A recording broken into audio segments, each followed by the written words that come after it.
Thank you, Ellie. Iga Świątek trying to successfully defend a Grand Slam singles title for the first time in her career. Champion here in Paris in 2020 when she beat Sofia Kenin in the autumnal version of the French Open because of the pandemic and the suspension of the tours earlier in the year. Victory over Coco Gauff gave her a second French Open title last year, and then she was too good for Ons Jabeur in the US Open final at Flushing Meadows in New York in September. But Karolína Muchová has already beaten the world number 2, Aryna Sabalenka. She's never actually lost to a player ranked 1, 2 or 3. She's won all 5 meetings against top 3 players. So she's a little bit of a giant killer, the world number 43 from Prague. And after so many injuries in her late teens and the early stage of her career, she seems to be fit and desperately hoping that she can make up for borrowed time. Greg Rosetsky and Annabel Croft in the commentary box with me. We're getting our first pictures backstage now, just a few seconds before our MC, Marc Murray, welcomes the 2 players onto the court. And we can see them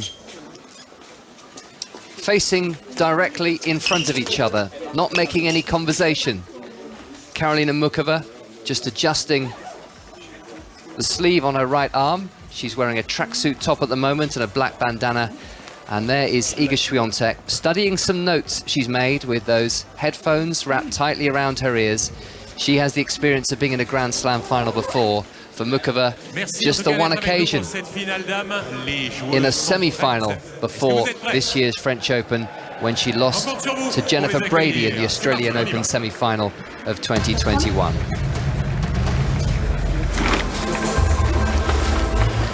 We're getting some images of the Eiffel Tower inside the stadium, and it's Karolína Muchová who has received her cue now. She picks up her racket bags, one over each shoulder, and now she walks up around about 20 steps, one step at a time. And once she reaches the top, she'll pause and wait for the introduction. Première joueuse à entrer sur le court va disputer sa première finale en Grand Chelem. Elle est de la République tchèque, Karolína Muchová. She'd never been past the 3rd round at the French Open before this year, and now Karolína Muchová, the world number 43, is a Grand Slam finalist. Can she go one step further?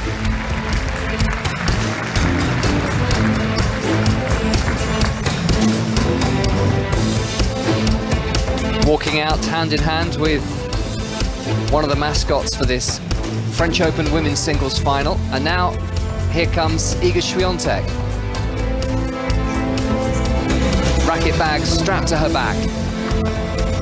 Walking more purposefully along the corridor and now up the stairs. She's been here before.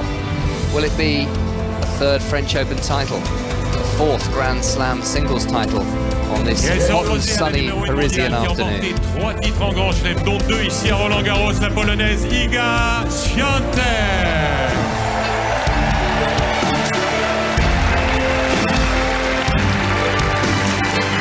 Head down, deep in concentration, Świątek. It's often a bit of AC/DC she listens to as she walks out onto court for matches.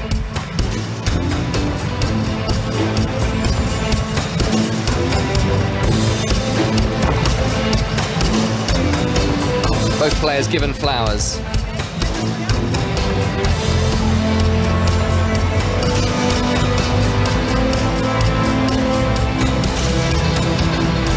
And the coin toss will follow in just a moment. Some thoughts as you watch the 2 players walk out onto the court. Are you reading anything into the body language, Greg?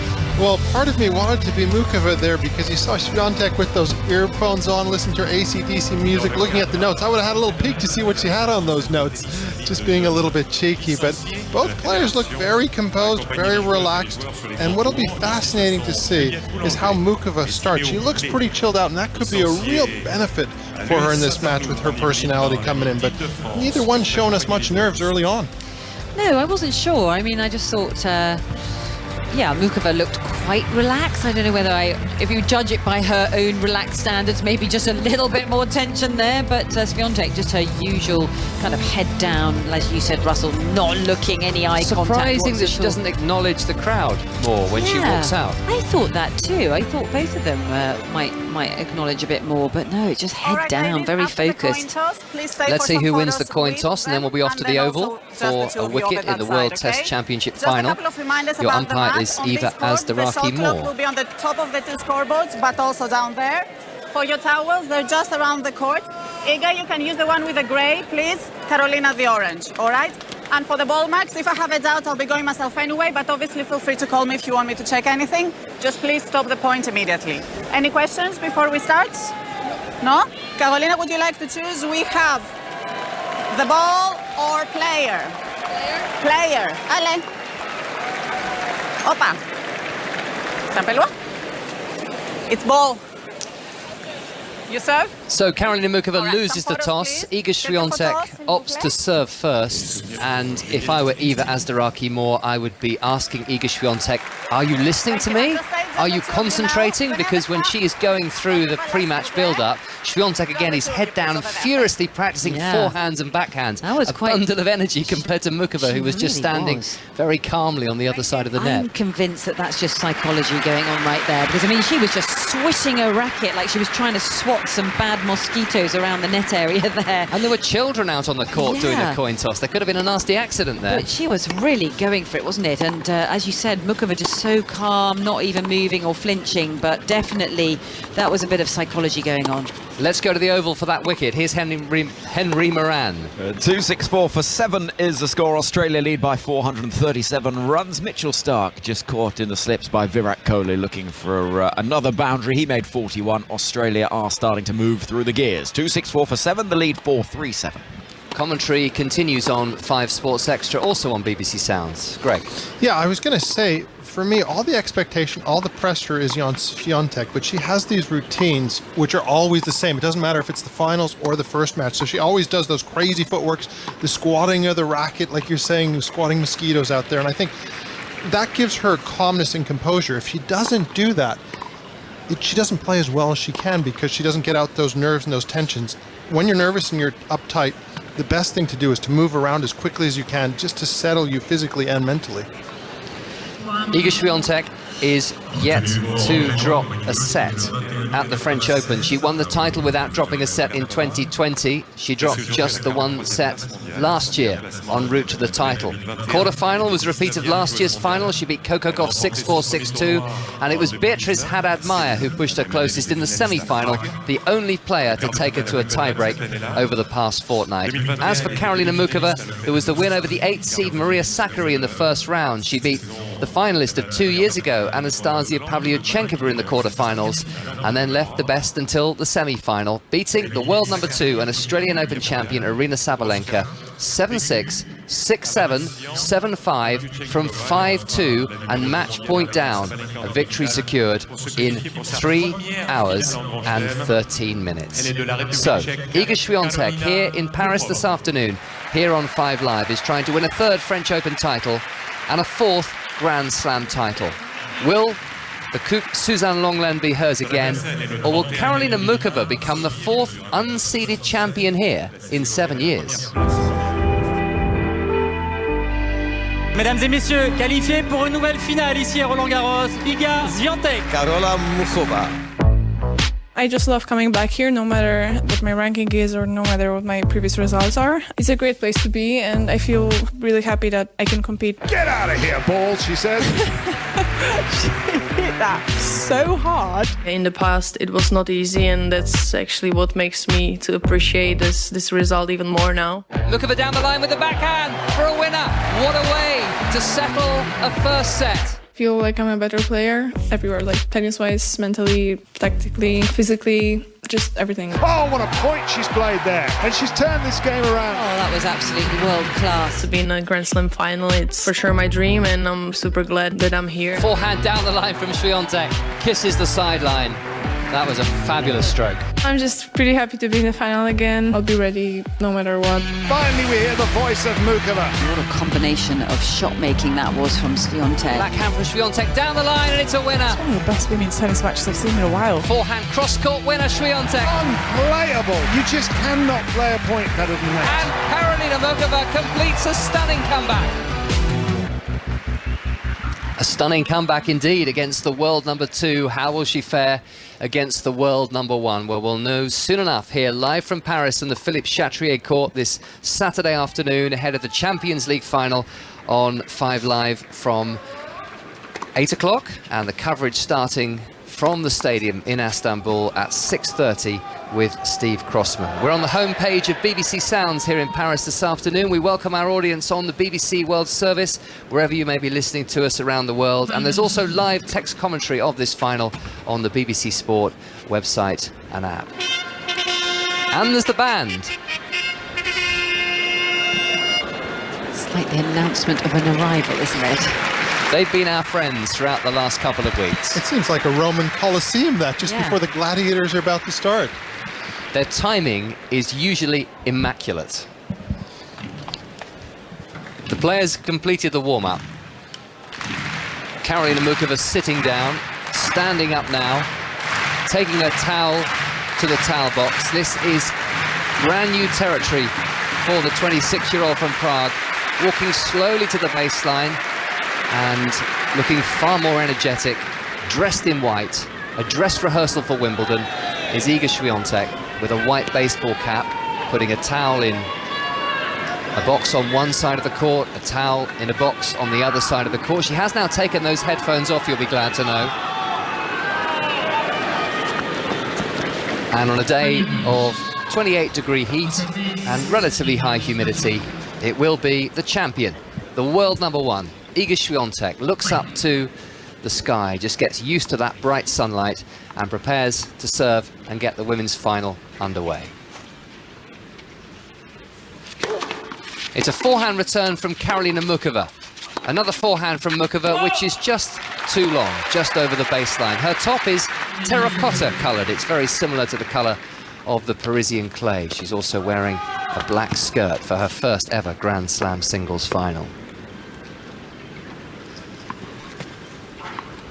Can she do what nobody has done in a Grand Slam for 14 years and beat the top 2 players in the world in the same fortnight? Svetlana Kuznetsova did that at Roland Garros in 2009 and won the title, beating Serena Williams in the last 8 and Dinara Safina in the final. 15 love, Świątek has missed the first serve. Her second serve is onto the forehand of Muchová. Forehand Świątek, forehand cross-court Muchová, slice backhand from the Czech player to the forehand of the Pole, the world number 1 Iga Świątek. Backhand with slice Muchová. Świątek cross-court with the backhand. It's a lot for Muchová to deal with here, this regular heavy hitting and depth from Świątek, and she has pushed that backhand along. The other thing which is quite interesting is tactically Muchová is going into that forehand side early on. We talked about variety of the slice, but still trying to find that balance in her game. The world number 1 looking very comfortable early on. Yeah, she's got the greater weight of shot and she's pummeling away into that slice backhand, which was a little bit late, that last shot she just hit. I think Muchová could probably do with a really good long exchange and just shake off any adrenaline and nerves. Just get rid of it all. She started the semi-final against Aryna Sabalenka brilliantly. It was a high-quality match from the very, very word go. Świątek cross-court with the forehand to the forehand of Muchová. Down the line, Świątek. That's a slide across the clay into the backhand by Muchová. And Świątek hits a forehand winner and just clears a little bit of irregular clay with her right foot. All business in the early stages, and it's 40 love in favour of the defending champion. Yeah, it's quite an intimidating start, isn't it, Greg, just to be able to swat away a few winners the way she has in this opening game.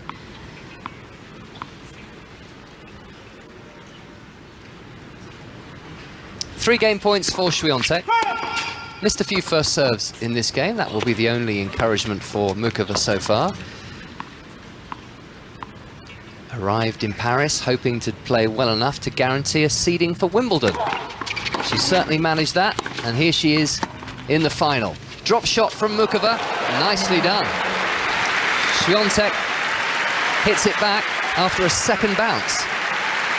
That's what we're going to want to see from Muchová, the variety there. She's used the slice. There was no expectation of that drop shot from the position she was in the court and executed it beautifully. She's got to keep the Polish number one off balance somehow, which is a very difficult thing to do. 40-15 Świątek. The sun was partially obscured during the last couple of points, but it's out very strongly now, and Świątek is looking skywards again as she prepares to serve. She's hitting a backhand down the line. That's great depth from Muchová. She's got a very, very short ball, and she'll hit a drop shot winner, Muchová. That's two excellent points back to back, and actually no sign of any nerves and intimidation here. She's playing with quite a lot of freedom, getting that good forehand deep into the forehand corner, following it up with beautiful soft hands, feathery touch. It's just given Świątek something to think about in this opening service game. It has, and you talk about the sun coming up. I think quicker conditions favor the Czech player because she'll get a little bit more zap on the ball. From 40-love to 40-30. Just saw the first Czech flag being waved, and another first serve missed by Świątek. And I think it was an illegal flag because the flag could be no bigger than 1 meter square. And I think they were probably being a little bit cheeky there. They've smuggled that one in. It wasn't cut in half like some flags earlier in the fortnight. Muchová's just missing the backhand down the line, and Świątek holds to 30 in the opening game of the final. We have the declaration we've been anticipating in the World Test Championship final. Henry Moran has the details from the Oval. And it came when Australia's captain Pat Cummins launched the ball skywards and was caught at cover. 270 for 8 declared in Australia's second innings. It means a target for India of 444. It would be a record if they could possibly do it. It's an awkward pitch, sun is shining, and India are going to have to do something special or it will be Australia's title. Target 444.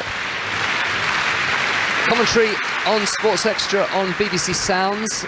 Live text commentary of this final on the BBC Sport website, and you can also there and on the BBC iPlayer watch Andy Murray in action in Surbiton in the semi-final of the Challenger event, and he's an early break-up against Jordan Thompson and leads by 3-1, but actually it looks like it might now be back on serve with Murray leading by 3-2 in the first set.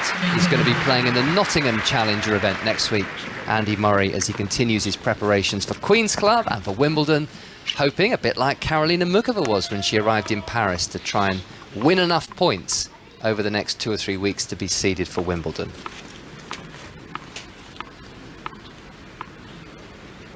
Muchová won the first point on serve there, so 15-love. Another deep first serve from the Czech player, a heavily sliced backhand, forehand from Świątek, backhand into the centre of the court by Świątek, volley Muchová, Świątek down the line with a forehand passing winner. Well, just interesting to see Muchová coming forward so early in the match and clearly trying to take some time away from Świątek, asking some questions. Can you come up with the passing shots, which of course she just did. But interesting tactics there, never afraid to transition forward. And the applause for a Świątek winner is more muted than for a Muchová winner. I don't think that's anything against the defending champion, but clearly people here would like to see a contest. Forehand return from Świątek. Muchová miscues the backhand. That was on her very, very quickly. Fine return by Świątek. This is a very important game for the Czech player. She's got to find a way to hold her opening service game just to settle into the match. Good opening first point, but starting to get a little predictable going into that forehand side, a little too often of Świątek. She's got to get a little bit more variety there with the serve. 15-30. Muchová is at the far end as we watch on from the Philippe Chatrier court commentary box, and she's shanking the forehand, and these are break points, 2 of them to Świątek. Yeah, just too much intensity coming down her end. I mean, Świątek seeing the ball like a football, grabbing hold of that returner serve, rifling it to the back of the court, and as you said, Russell, just taking so much time away from Muchová. Hardly finished the service swing and that ball is back at her feet. 2 break points to fight off for Muchová here. serves to the backhand of Świątek. It's a very useful return by Świątek. Slice backhand cross-court from the world number one. Slice backhand down the line from Muchová. Forehand Muchová. It's just long, and Świątek breaks and leads already by 2 games to love. Not the start that Muchová wanted here as well, and it's very interesting. The first 4 serves she served were all out wide. 2 to the forehand, 2 to the backhand, and then tries to mix it up down the tee, but not hitting her spots well enough. There was a little bit of a gusts of wind there, and that's one of the keys. She has to serve well against one of the best returners. If she's on the back foot right away, she's in a lot of trouble. Świątek leads by 2 games to love. We're broadcasting from the 5th floor of the main stand, the stand behind Iga Świątek, I should say, at least here on the Philippe Chatrier court. And we have just momentarily lost our effects, which has happened on odd occasions here at Roland Garros over the last couple of days. Świątek has won the point as Muchová hits a service return into the net. It's a lot of stairs to the top. 148 if you go right from the basement and the media center to our 5th floor. Good job we're not on the 6th floor. As we watch Świątek serve now to the backhand of Muchová. Świątek down the line with the backhand. Muchová wide as she hits a forehand cross-court. And if you go up to the 6th floor of this very, very impressive stand, there's a very nice panoramic bar, and you will see Tim Henman maybe doing a piece to camera for Eurosport. You might see Joe Wilfried Songa, who's also working for the media, buying himself a double espresso. Yes. It's a nice Very place nice view up to watch tennis from. And we're at about 5 o'clock on the clock face, and right down there on the court, I guess a good 30, 35 meters below us, is Iga Świątek, the world number one. She has 30 love in this game, and she's serving into the net.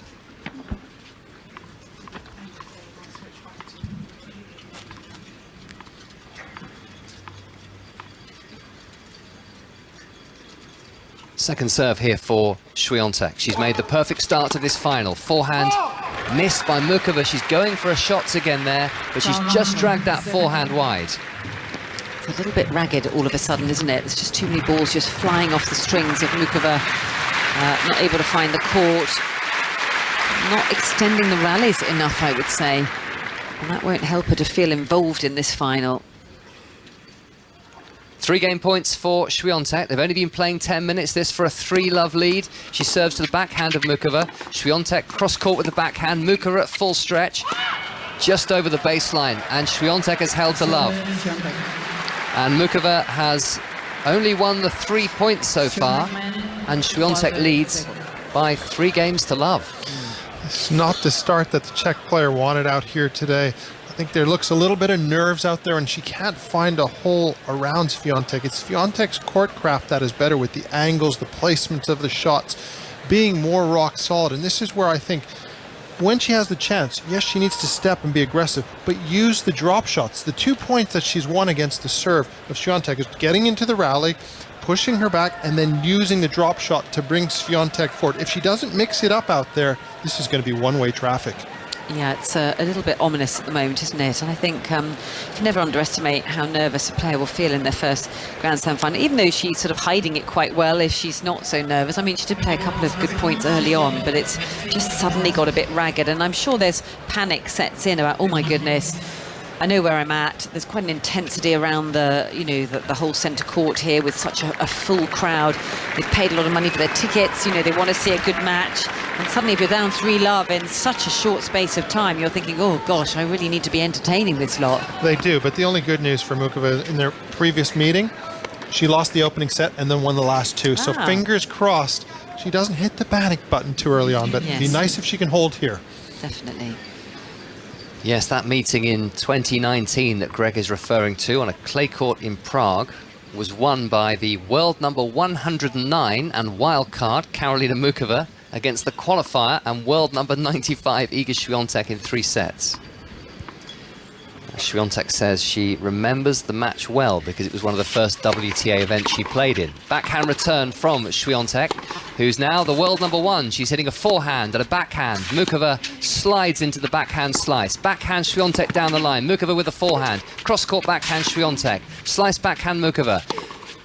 Świątek hits the baseline And Muchová is netted with a forehand, just as it looked as if the initiative in that rally might be switching sides. The other thing which is fascinating, you really hear the ball strike of Świątek. She's just got that much more weight of shot, depth, and penetration, and it feels like Muchová's got to raise her game and start going after it more and still manage to have the consistency she needs as well. Love 15, Muchová. Backhand reply, cross-court Świątek. This is one she has missed. Good variety on that serve. A little kick second serve, 145 k's an hour. First time she's changed up that. Every first serve until that point was flat and trying to hit the corners. She walks incredibly slowly in between points, doesn't she, Muchová? I think she's one of the slowest walkers on the tour. I mean, down the other end, you've got someone marching around in between, trying to get on with it, doesn't want to waste any time. Couldn't be more opposite. 15 all. Encouragement for Muchová, who hits a very good serve down the tee. She's got a very short ball to put away, and that's a terrible miss. A forehand into the net. Yeah, she hesitated on that one. It felt like the ball was too far out in front of her. Didn't get the footwork up behind that ball. And that's a sign of nerves as well, isn't it? It is, and also Świątek had chosen the right side. And when she was hitting that shot, I think she caught a glimpse of her in her eye, and that forced the unforced error. 15-30 down.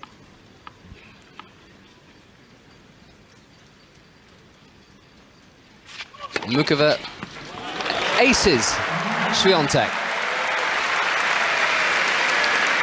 Very deliberate service motion from Muchová. She sort of thinks about it quite hard before she's going into her routine to get that serve into play. Very composed as a player. And she's got the support of the crowd here.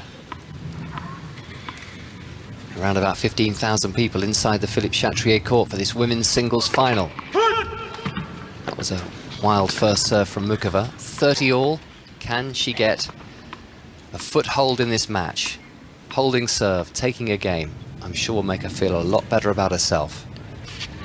In this highly stressful situation for her, I'm sure. Forehand Muchová, backhand cross-court Świątek. Drop shot Muchová. Świątek with the forehand. It's a lob volley from Muchová. Świątek knows she's going to have to run back. She hits a lob over her shoulder, but it's gone wide. And only just missed the umpire's chair. And this is game point now for Karolína Muchová. Absolutely brilliant there, being bold, being brave, using the drop shot, which we said was so important early on. It's the third time she's played it, and she's won the point every single time. Świątek's not the best at net there, making her look a little bit silly with that lob over her head. Yeah, I think you're right, Greg. I think she does need to use that drop shot a lot more. And it was the way she positioned herself after it. She moved forward on the diagonal, anticipated so that she could play the lob volley. Absolutely brilliant combination. Game point Muchová serves into the net. She'll feel so much better if she can get just a game up on the board, won't she? And relax a bit more. I'll feel better as well. Yeah, me too. I agree. Greg Rosetsky and Annabelle Croft in the commentary box with us here on 5 Live and the BBC World Service and BBC Sounds, and that's a forehand long from Świątek. And it's the applause for Karolína Muchová, who's held serve, and she's on the board, trailing 3-1 in the first set of this women's singles final. So important there. You saw from Muchová the fist pump after holding serve, after the error from Świątek. Feels like, okay, I'm in the match finally. Okay, I'm ready to play this slam final.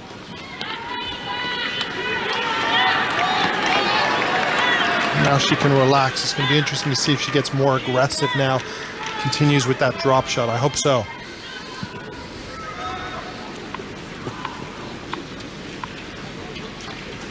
Świątek leads.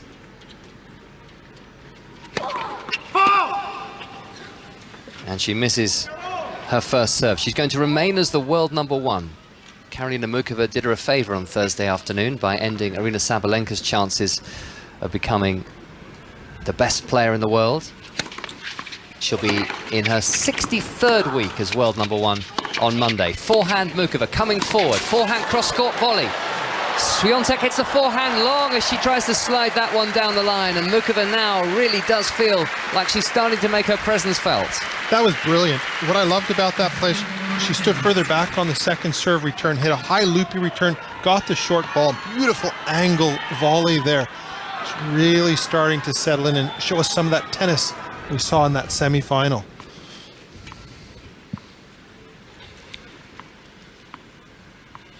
Love 15, Świątek. She will know how impressive Karolína Muchova's win over Aryna Sabalenka was, from 2-5 and match point down in the deciding set. Short ball here from Świątek. Great defense from Muchova. Forehand Świątek. Muchova with the lob. Świątek's drive volley over the baseline. That is a very un-Iga Świątek-like error. It really is, Russell. I mean, she was in position for that one. She was in control, but Muchova was starting to anticipate which direction she was going on a couple of those strikes. And again, as Greg had just pointed out previously, the other way round, I think it caught the eye of Świątek, and a few little jitters starting to emerge into her game. Well, if you look at the world number one, the weakest part of her game is at the net. Yeah. And so, you make her play that extra ball, anything can happen. And it very much felt like that. It was almost a bit of a token gesture from Muchova. She did not expect to win that point, but it's hers, and it's love 30 on Świątek's serve. Long the backhand, though, from Muchova as she looks to break back in this first set. That's a return you have to make. It's in the slot there, only 160 Ks. You've got to take those situations and keep the pressure up here. Another huge point coming up here for the Czech player. She still has 15-30 on the Świątek serve. A little bit more in the way of cloud cover overhead now in Paris, but still a warm and humid day. Slice backhand Muchova. Backhand from Świątek to the forehand of Muchova. A bit of air on this, and she's got Świątek a long way behind the baseline. Muchova with a slice backhand. It's dragging Świątek in towards the net. She just hits this gently down the line. Another drive volley, Świątek. No mistake. She doesn't miss two of those in a game, she's saying. Well, having to work pretty hard for these points, Świątek. You can see just puffing a bit, understandably so, after that last rally. Quite intense. The level has just gone up a couple of notches in the last couple of moments. Well, we're finally seeing the variety from Muchova. Higher balls on the return, bringing your opponent forward, short slice, drop shot. Really playing tactically astute now.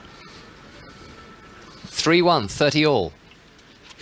Świątek long with the first serve. Just a reminder, 5 Live is the place to hear the Champions League final tonight. Steve Crossman beginning the presentation from the Atatürk Stadium at 6:30 in Istanbul, and your commentary team tonight, John Murray, Chris Sutton and Jonathan Woodgate. Forehand return here from Muchova, right inside the baseline by a couple of ball widths, and she's missed that forehand. Looking to be aggressive still, but it's allowed Świątek to win 3 points in a row, and this is now a game point for a 4-1 first set lead. You understand the frustration from Muchova there. She set up the point beautifully with that deep high return, had the forehand she wanted, and just didn't execute the shot whatsoever.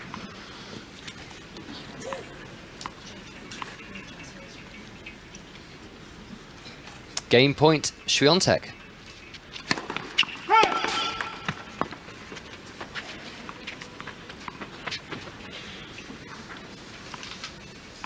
Second serve. Świątek, who's only just turned 22, 11 days ago. Serving onto the forehand of Muchova. Backhand cross-court Świątek. Muchova's forehand. Świątek down the line and missing the backhand. Juice. Came a little on the inside of that backhand when she hit that. Slightly awkward shot. She'll be a bit annoyed with herself, though. She doesn't like to give away any free points. But the other thing is, you've got to give credit to Muchova because she's actually getting a lot of pace with those heavy topspin forehands with good depth there. And if you look at Świątek, she likes to play a ball that's very flat, take it early on the rise, and this variety is causing errors we don't normally see from the world number one. Yeah.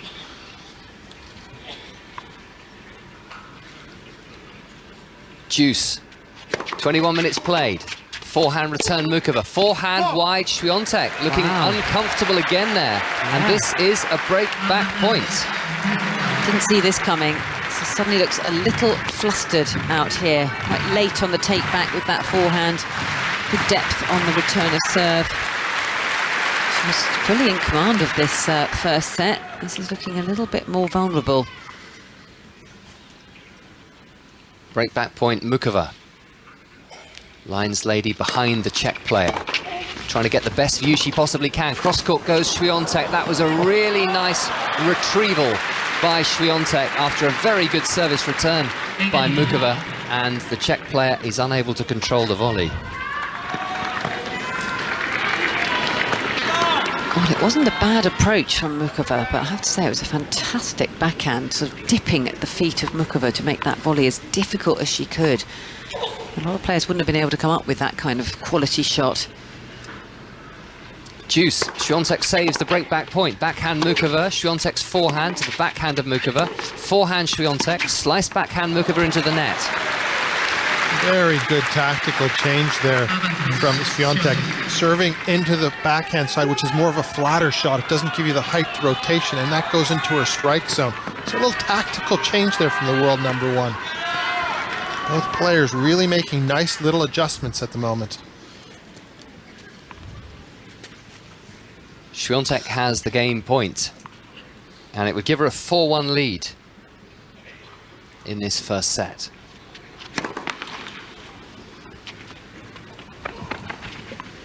First serve into the net, and here comes one of the more diminutive ball boys to tidy up and take his position. One side of umpire Eva Azdaraki-Moore's chair. Backhand cross-court return Muchová. Backhand cross-court Świątek. Muchová drills a backhand down the line and onto the sideline and should make the volley. And there's no messing there at all. Sliding in and punching that backhand volley cross-court. I think, Greg, you'd have been quite proud of a volley like that, wouldn't you, on a grass court? Oh, any court. That was beautiful. That's why I say Muchová to me is one of the best prospects in the women's game. That's why we all believe she's got a shot today. I mean, beautiful backhand up the line and just knifed that volley to perfection. Her technique is world class. Deuce, 3-1. Greg was a runner-up at the US Open in 1997. Forehand hit by Muchová. Forehand Świątek. Slice backhand Muchová, that's long.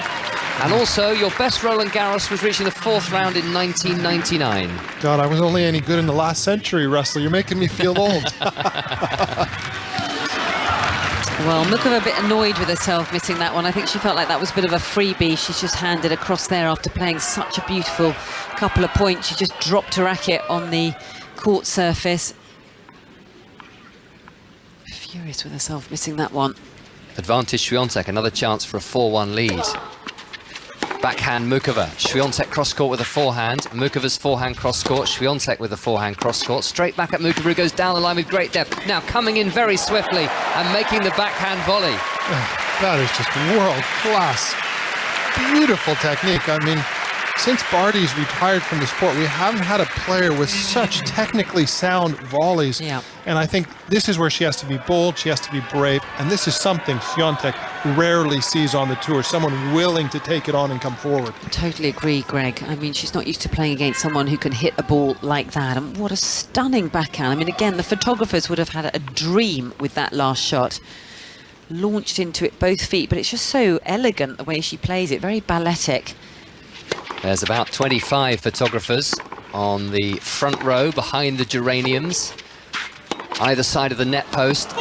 Muchová, it's called out. It was very, very close to that sideline. She was aiming almost for the junction of sideline and baseline. And for the first time this afternoon, we see our umpire, Eva Azdaraki-Moore, come down and check the mark and confirm it was out. That's what's happening at this French Open. We have line judges, and if a player is unsure or an umpire is unsure, then the umpire will come down and check. There's no technology being used at the French Open yet, but it would seem inevitable because the ATP Tour, at least, is determined to use technology everywhere from 2025. But for now, we have the tradition of the lines judges, as we will have at Wimbledon in a few weeks' time. Backhand slice from Muchová, the forehand to the back of the court by Świątek, and that is good enough to win her the game.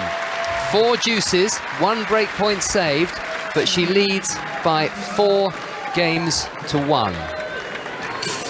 As well as the Champions League final on 5 Live tonight, the match actually getting underway at 8 o'clock. On Sports Extra, there will be commentary from Wembley of 3 world title fights, concluding with Sonny Edwards against Andres Campos for the IBF World Flyweight title. And if you fancy a bit of boxing this afternoon, the latest podcast with Steve Bunce is available on BBC Sounds, and that will preview all of this evening's action. You might also catch the latest episode of Jill Scott's Coffee Club. Connor Cody will be with Jill and Ben Haynes if you listen to that, and they'll be giving you Details that you may not be able to get anywhere else about the men's England camp. That's on BBC Sounds. Wheelchair news from earlier today. There was disappointment for Alfie Hewitt in the wheelchair singles final.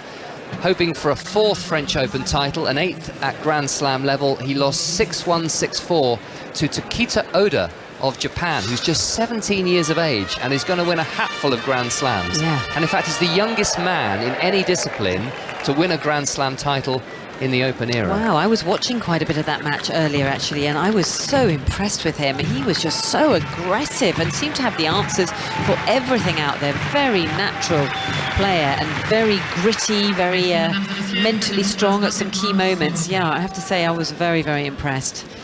Andy Lapthorne and his South African partner Donald Ramfadi did win the quad wheelchair doubles title, though, beating Heath Davidson and Robert Shaw 10-3 in the decisive match tiebreak. So they knocked out the top 2 seeds to win the title, and you'll hear from Andy a little bit later as Karolína Muchová serves an ace. He's had a good week because he's a West Ham fan. It's been the first trophy for West Ham in 43 years. What a thing to have happen. But what's interesting here is Świątek starting to look up at her box a little bit, wondering what's going on here at the moment. She's not reading the serve as easily of Muchová that she did early on in this match. 1-4, 15 love. The advantage is still very much with the defending champion, though. She hits a forehand over the baseline. Yeah, that one just coming off the strings pretty quickly, wasn't it? She does get a little flustered sometimes, and that's when you know that she's feeling a bit uncomfortable. Also, it's getting a little bit warmer outside. The sun's come out. That makes the ball go through the air a little bit quicker, and it's a little bit harder to get your balance because the clay's getting drier. 30 love, Muchová. Forehand return cross-court from Świątek. Backhand Świątek to the backhand of Muchová. Świątek cross-court with the backhand, a slice backhand from Muchová. Świątek down the line with a bit more pace on the backhand, and the error comes from Muchová. As soon as that left Muchová strings, I think she would have known that was going to sail long. It was quite flat, actually, the way it came out of the strings. Didn't have much rotation on that ball, and you're absolutely right, Greg. You know, with the sun shining brightly, it just changes the conditions almost moment to moment, doesn't it, whether the sun's out or in. Well, the slower the conditions are, the more it favors Świątek. She just gets a little bit more time on the ball. So first strike when it's quicker and faster is so important. 30-15. Muchová aiming down the tee and just missing that first serve. Women's final, live from Roland Garros with Greg Rosetsky and Annabelle Croft. We're on 5 Live and BBC Sounds and also the BBC World Service. It's a double fault, the first of the match from Karolína Muchová. Yeah, I think just trying to go for a bit too much there, but you can understand it because, you know, she's pretty ruthless on return, isn't she? She steps in and the intensity coming back at you so quickly is fast and furious. So she's probably trying to send some messages down of, you know, just pushing Świątek back a bit on that second serve. I agree. It's worth the risk because if she would have got a free point there, it's 40-15, it makes it an easier game. Now 30-all, this becomes a huge point. 1-4, 30-all, backhand return Świątek, forehand Świątek to the very back of the court, and it's into the net with the backhand by Muchová, and Świątek has won 3 points in a row, and this is now a moment of infinite peril for Karolína Muchová at 1-4, 30-40 and break point down. Yeah, I think, you know, after serve there, you know, normally players, when they've hit their first serve, they land on that front foot and they're inside the court. What you don't want is to be going backwards for the first hit, and that's what happened on that last point. You know, that's how good the quality of return is. Break point, Świątek, backhand cross-court. Muchová down the line with the backhand. Very, very well done. Beautiful. She's finally hitting her spots there. A little bit of kick on that serve to push Świątek out wide, and the beautiful backhand up the line. The problem when you have a player like Świątek's return is if you don't hit your spots with the serve, you're into defense straight away. So she's got to be exceptionally accurate. And also, I'd like to see her use the body serve. We haven't seen the body serve yet from Muchová to tie her up because Świątek is standing so close in on the returns. 1-4, juice, 32 minutes on the clock. Forehand into the net, Świątek. Good serving from Muchová. stretching her out wide to that forehand side. And also serving and volleying she was attempting then. She didn't have to hit the volley because it was in the net, but you could see she was already moving forward, and just that thought and idea in her head forces the serve, you know, to have that motion going forward. It really helps the first serve. There are a lot of fans with fans on this sticky Paris day, and those fans are fanning themselves furiously, which I always think must be distracting for the players. Yes. As Muchová misses her first serve, because everything else is pretty much still. Yeah. But you've got what feels like Flapping. about 20% of the crowd flapping. Yeah, like giant quite butterflies. vigorously from side to side. Yeah, I agree with that. I could do with one of those up here, actually. It's pretty hot, isn't it? Muchová's second serve, cross-court with the backhand goes Świątek. Świątek with a forehand cross-court. Muchová's forehand to the back of the court, right onto the Świątek forehand. Extra power here from Świątek. The backhand cross-court, she's at the net. She makes the forehand volley. It's deuce. Beautifully constructed point there from Świątek, and showing us actually a really classy volley there coming forward. She knew exactly where it was coming to her forehand side and was not going to make any mistake here whatsoever. So brilliant from the world number one. Kind of feel this is a huge game for both players right now with momentum. If this is a break here, you kind of feel first set over for Świątek. But if Muchová can hold on here, still a lot to play for in this set. Deuce. 1-4. Muchová serving. A little bit of breeze, but we don't yet have the strong gusts that we had for much of the fortnight. Second serve, Muchová. Forehand cross-court, Świątek. Forehand Muchová. Slice backhand into mid-court by Świątek. There's the drop shot from Muchová, and once again, it's proved successful. She's not overusing that shot, but that's a couple of times where she's won the point. But what made it so beautiful was the disguise. She looked like she was going to hit a drive forehand, and at the last minute, she just opens the racket up, slices underneath it, and you don't usually see Świątek not get into a drop shot. No. That's how good it was. Yeah, that's absolutely right. It was so well disguised. Usually these drop shots are played with a backhand grip, aren't they, just to open up that face of the racket. Advantage Muchová. 2-4. Along with the first serve.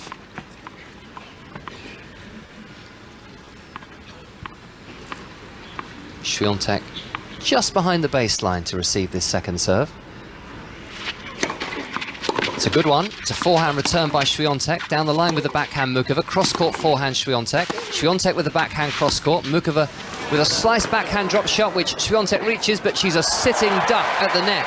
And she's passed by Muchová with a backhand cross-court winner, and she has saved a break point and negotiated another tricky game, held on crucially, and Świątek's advantage is now just the 2 games again. 4-2, the world number 1 and defending champion leads. I mean, it's been beautiful variety here this last game. I love the way she's used the drop shot. Every time she's been successful, she's won every single point. And look at that, coming forward brilliantly, but just using that variety and perfection. This has become, all of a sudden, very intriguing. Yeah, and also so unusual to see somebody using that short slice to bring an opponent forward and then go for the passing shot.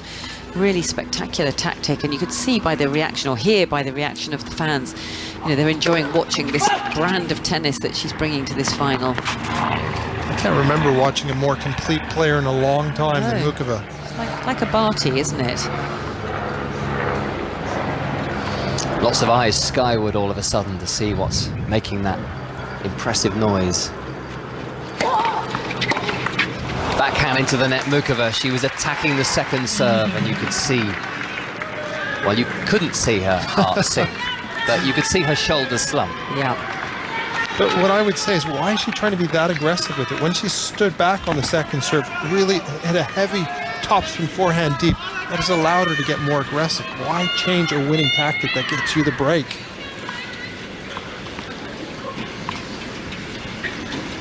Świątek 15 love, just waiting for a couple of excitable members of the Philippe Chatrier court crowd to calm down. Serves now, forehand return Muchová. It's long. It's just a couple of like looser shots from Muchová in between the sheer brilliance that we're enjoying watching, and that just is the difference at the moment.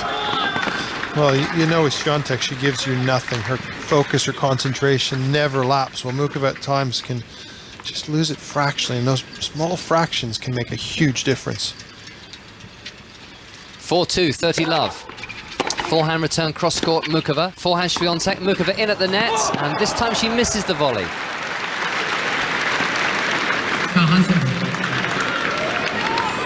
Well, it was the right idea, wasn't it? And she's nailed quite a few of those backhand volleys. That's the first one I can remember that she's missed. But an interesting tactic all the same, even though she didn't come away with the point. I still think it's worth her trying things like that. 4-2, 40 love. Muchová making no impression on the Świątek serve in this game thus far. And if she doesn't win this one, she's only going to have one more chance maximum to break back and keep this set alive. Second serve Świątek. Muchová attacking really aggressively there. That was Roger Federer's sabre. A backhand down the line winner. That was the sneaky attack by Roger when he would come in as the ball had been thrown in the air and running in from the baseline quite close to the service box. Well, why not? You know, the second serve always is going to go to your backhand side. You might as well take a rest. And on top of this is the 7th game. The balls will be at their slowest before the ball change. I mean, Federer at times actually got up to the service line, yes, didn't he? Did. But she wasn't far away there. She was certainly moving in that direction. Good to see. 40-15. Backhand from Muchová. Really deep. It's given her confidence, perhaps, that. Backhand a little shorter, but a wild forehand by Świątek. 40-30. Yeah, she's almost sort of decided already in her head what she wants to do. Throw everything at it now at this point in the scoreline here, and she's just drawn a really wild forehand error out of Świątek. And that ballooned over the baseline.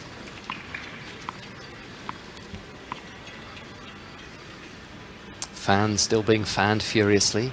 A sea of white Panama hats on display as well as we look down from our commentary box here, high up behind Iga Świątek, who has 40-30 on serve. Backhand down the line from the world number one. Forehand Muchová is long, and Świątek has held and leads the first set of the women's singles final by 5-2. Let's go back to the Oval. I think it was 444 the target for India to win the World Test Championship final. Henry Moran. And they've got off to a good start in this run chase. 24 without losses. The score, Rohit Sharma on 14, Shubman Gill on 10. Much to the delight of the crowd, predominantly supporting India here in the sunshine of South London. It is a mighty task for them to lift that mace at the end of all this. 420 runs further required for India. They're 24 without loss, chasing 444.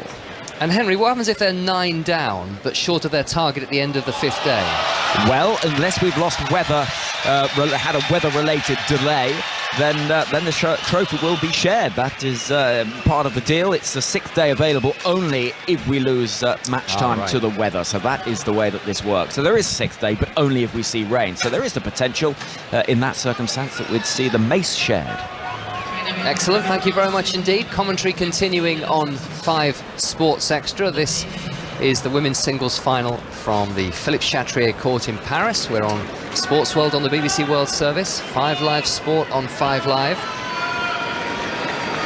And it's a big day all round on BBC Sounds with the Champions League final at 8 o'clock this evening. Our coverage starts at 6:30. Manchester City against Inter from Istanbul. Here, you feel that Karolína Muchová is not that far away from Iga Świątek, but the gap is significant enough at the moment, and that's why Muchová is serving here 2-5 down and serving to stay in the first set. Andy Murray in a first set tiebreak in Surbiton. You can watch that on the BBC Sport website and app. That's the Challenger semi-final up against Jordan Thompson, a guy who shocked him by beating him at Queen's in 2017, and that was really the start of Andy Murray's chronic hip problems. Muchová has shanked a backhand here and finds herself love 15 down.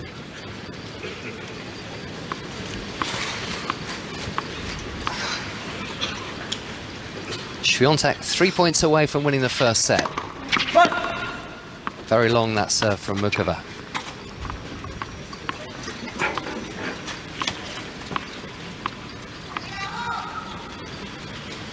Second serve, able to block out that sound. Puts it onto the backhand of Świątek. Backhand hit down the line by Muchová. Drop shot Muchová. Świątek cross-court with the backhand. It was too deep by Muchová, and even though she got a racket to Świątek's cross-court, it could not stop her losing another point.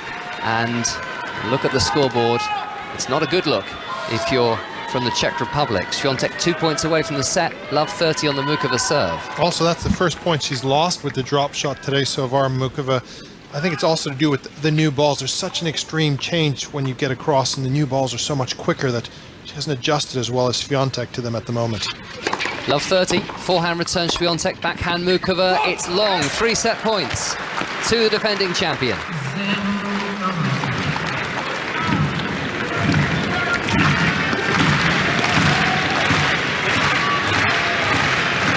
She's needed 43 minutes to get to this point.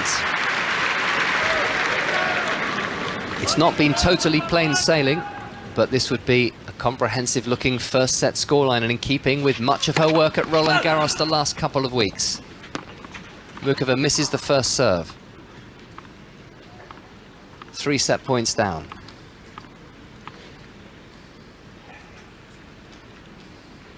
Second serve Muchová. Down the tee, chipped forehand return by Świątek. Backhand Świątek, volley Muchová, not convincing, but over. A high backhand overhead for Muchová. Świątek hammers it straight back at her. Muchová tries to play one from behind her back. An apology from Świątek, but the first set was on the line in the French Open final, and she wasn't going to turn that opportunity down. She's won it by 6 games to 2. Greg, Annabelle, there is a lot of work for Karolína Muchová to do now. Yeah, there is, and I think in many ways you could say, well, actually, that set could have been a worse scoreline. You know, at certain points early on, you thought, oh gosh, is she going to get up on the scoreboard? Is this going to be an absolute trouncing?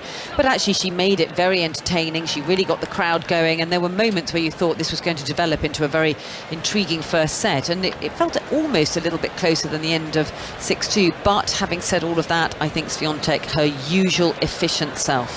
Well, I'd agree with you on that, Annabelle, as both players have walked off the court for a little bit of a break here. But I think with Świątek, she never loses focus from start to finish. Muchová has the better variety, has more skills in a lot of aspects, but she is relentless, Świątek. She gives you absolutely nothing from start to finish, and that's the big difference, is that sort of belief.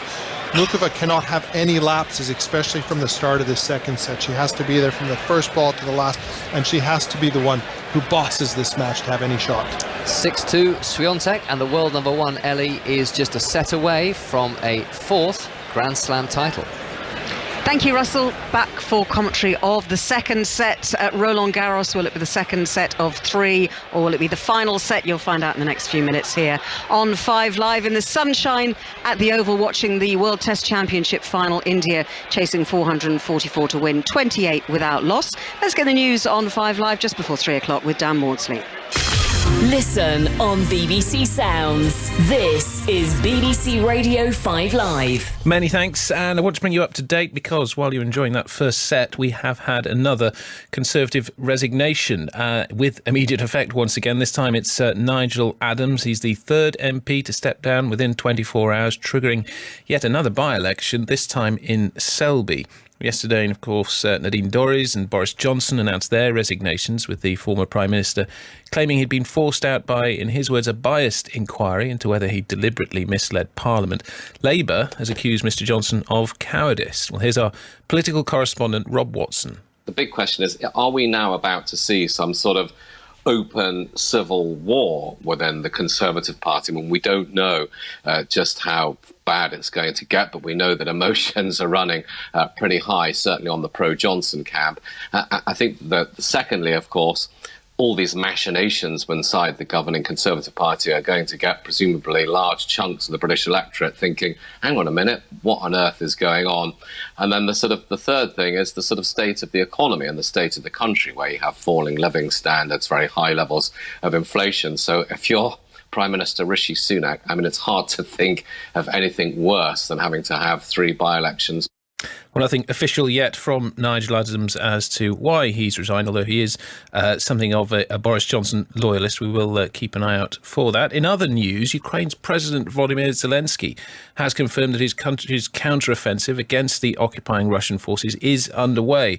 There's been a week of speculation about the question after fighting escalated in the south and east of the country. And police in County Antrim have arrested a second person over the disappearance of a 21-year-old woman. The 34-year-old man was detained in Ballymena, where Chloe Mitchell was last seen a week ago. On BBC iPlayer. Anyone who hangs around with you ends up in prison. Well, we already here, so you ain't gonna worry about that. It's time to free Mabine. You've got a surprise coming. A new arrival. Man, I want to get out of here so bad. Starring Guz Khan. I cannot believe it. You are an idiot. The brand new series, Man Like Mobeen. 3, 2, 1. We're going in at 1 or after 1. Well, one's in the past. Go now. Watch on BBC iPlayer. This is 5 Live Sport. With Eleanor Oldroyd at the Oval on Champions League final day, 6:30 will be live in the Ataturk Stadium in Istanbul for Man City against Inter Milan. Here at the Oval, India are going for these runs, Henry Moran. Well, they are. Their target is 444. We've just seen another no ball from this Australian attack, which has generated plenty of enthusiasm around this ground. We've also just seen the first 6 of the innings. Rohit Sharma hooking the ball in the direction of fine leg and into the crowd. So some encouraging signs for India. It is a mighty total they have to chase down. Still a further 406 runs to get, but they are 38 without loss and going along nicely. And Kevin Howells has a result in the Charlotte Edwards Cup. So defending champions Vipers through to another final here to be played at 4 o'clock against the Blaze. They've beaten the Thunder in their first finals day appearance, but they've been defeated here. They lost by 18 runs. The Vipers put into about a hybrid pitch. They made the most of it. 191 for 6 off their 20 overs. Great opening partnership between Boucher and Wyatt, put on 108 in the first 11 overs. And in the run chase, Fee Morris, the highest score, with a 36 off 25. They came up short, 173 for 8. So the final, 4 o'clock against the Blaze, undefeated in the group stage. They'll be taking on the Southern Vipers. Defending champion Iga Świątek up a set at Roland Garros. Let's head back to court. Philippe Chatrier and David Law. And we've started the second set watching Karolína Muchová play one of her best points of the match so far, as she attacked the net and hit a scything volley ankle height cross court that even the fleet of foot Świątek couldn't reach or get back over the net into the court. So love 15 on the Poles serve right here, and wow, Muchová really attacking that second serve, Greg. She was halfway to the net by the time she hit the ball there. Problem is it went long. Well, the problem was it was actually a good serve from Świątek. She went into the body for the first time, and she's been so predictable with that kick serve, and that's where the Czech player has taken advantage. So good awareness from the world number 1. She actually made an adjustment because she saw what the opponent was doing. Exactly. Really. That takes some doing, I would have thought. In mid-air with the serve, as Świątek is now at 15, all body serve from my word. That almost hit Muchová in the face. Muchová adapts, though, with a cross-court forehand winner. And it seems as though Annabelle Muchová's not going to leave any stone unturned here. I don't think so. I mean, she's throwing an awful lot at Świątek to try and mess with the rhythm and see if she can pull out some of these spectacular shots, and that was another one right there. But you could see the disappointment from Świątek, because she turned round and I think she thought it was going long, and her reaction when she turned round and saw it landed in was sort of like, oh, I should have just hit that one, my racket was there. Little glimmer maybe here for Karolína Muchová of the Czech Republic, who, if you're wondering why you haven't heard her name too much, is because she suffered horribly with injuries. She was out for 7 months with a back and an abdominal strain issue, and she hits her forehand down the centre of the court, and now she's wrong-footed. She chips her backhand down the centre of the court. She's always been one of the most talented players in the game since she came on the scene. She's trading with the world number 1 here. Forehand down the line from Muchová. Now backhand chip cross court. She's trying to set up break point here as Muchová. She attacks the backhand down the line. Now she's got a forehand to hit, but such good depth from Świątek, who goes cross court. Muchová reaches it, retaliates with a forehand on the line, but brilliant hitting from Świątek, who goes down the centre. There's the ball for Muchová. She tries to slap it for a winner, but she sort of ran out of puff halfway through that. and then shanked it out of court. That was a fantastic rally, one of the better ones that we've seen, actually, more extended.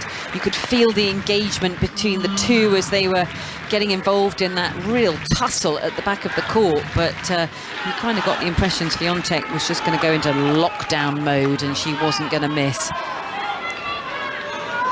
Very sort of Djokovic-like, that sort of tactic, isn't it? And like Novak Djokovic, she's also an incredible mover, is Iga Świątek, who serves out wide. This is a 30-all point. We're going to be going to the Oval in just a second as Iga Świątek serves to try to stave off an opportunity for Muchová to set up a break point here. She lets things settle. Serves down the centre, Muchová attacks inside out with the backhand. Now she crunches the backhand cross court, but she nets. So 40-30, Świątek, we have a wicket at the cricket. Henry. Well, that big cheer tells us that perhaps we don't have a wicket at the cricket, because Cameron Green's diving catch, he looks to have seen the ball put on the ground, and so it will be a reprieve, I think, for Shubman Gill. Scott Boland was the bowler. My instinct is this will see the score change from 41 for 1 to 41 without loss. Thanks, Henry.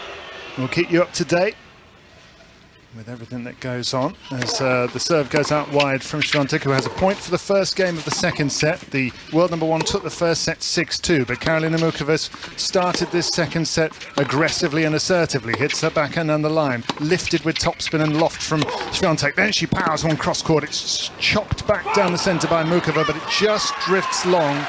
And you see both the movement of Świątek and the dynamism that she plays with. You just don't get a second to relax, do you, when you're playing against her? That's a really good word to describe her, because she just marches around the court, and you're right, everything that's happening, she's making these split-second decisions and just is onto it and is dynamic with what she's doing with her movement. I can't take my eyes off her, Greg. I don't know how you feel when she's moving, because even if she is pushed defensively, she sort of glides into the ball, doesn't she, with the slides, and then she's open stance, but she's always in position, on balance. She knows how to defend so well and turn it into attack, and I think it's really impossible really to get her off balance. It is, especially when she's moving right to left. The only time you can get her off balance is if you bring her forward on your own terms. But if you go to toe-to-toe with her and you don't give the variety of heavy topspin, then flat, then slice, then drop shot, there's only going to be one winner. Yeah, and that first game was so important at 15-30. You feel like opportunity missed there for Muchová. Yeah. Another very important game coming up right here for Karolína Muchová. She tries to hold on to her serve at the start of set number 2. Andy Murray has just taken the opening set of his semi-final in Surbiton on the grass, and you can watch that right now on the BBC Sport website if you so choose. Here on 5 Live, we've got the women's singles final of the French Open. Iga Świątek trying to get her 4th Grand Slam singles title at the age of just 22. She rushes in, plays a backhand on the line. It clips off the top of the net and goes long this time against an opponent who is 26 years of age, but who has had her career curtailed by injury. She did something there, though, Greg, that I think is what you've been asking for. Well, every time she's played a short slice backhand, we've seen either an unforced error, an opportunity to pass, as well as the drop shot. And the other thing is, I love when she plays with the heavy forehand topspin deep and then manages to step in and rifle the shot afterwards. So she needs to be very, very disciplined with her tactics to have a chance to turn this match around. Yeah, Świątek's like this. You pretty much have to play perfect tennis. So, Henry Moran at the cricket, was he out or not?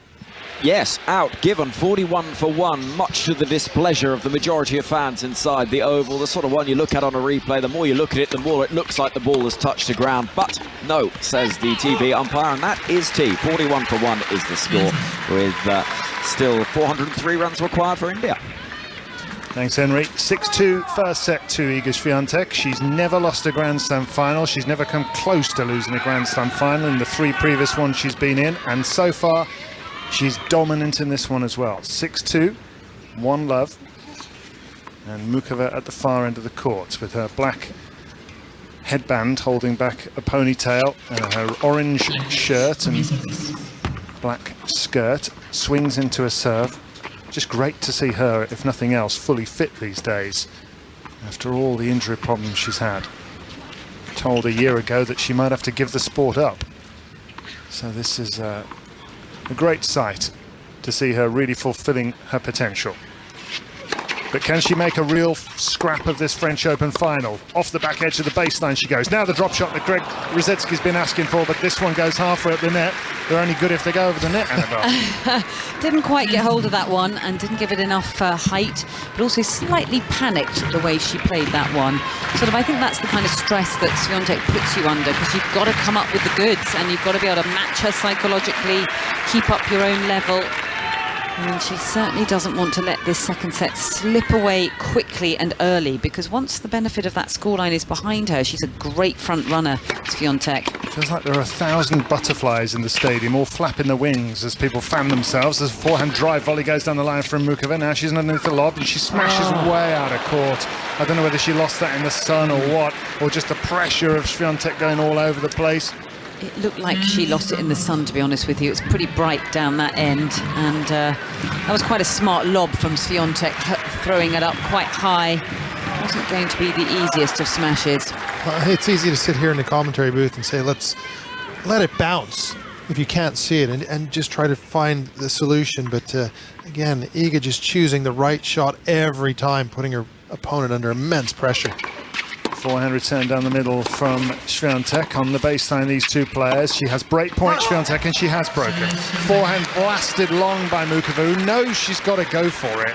But where is the balance between going for it and missing? It's such a tough one to strike. Well, it is, and I'd say the shots that Świątek played the last game were incredible. That half volley off the line ball that skidded, making a beautiful shot to make her play that one extra ball. And she feels like she's playing a human wall in Świątek. It's like, how do I break this down? Nothing seems to be working. And the world number one is just lifting her game every point in the second set. I agree.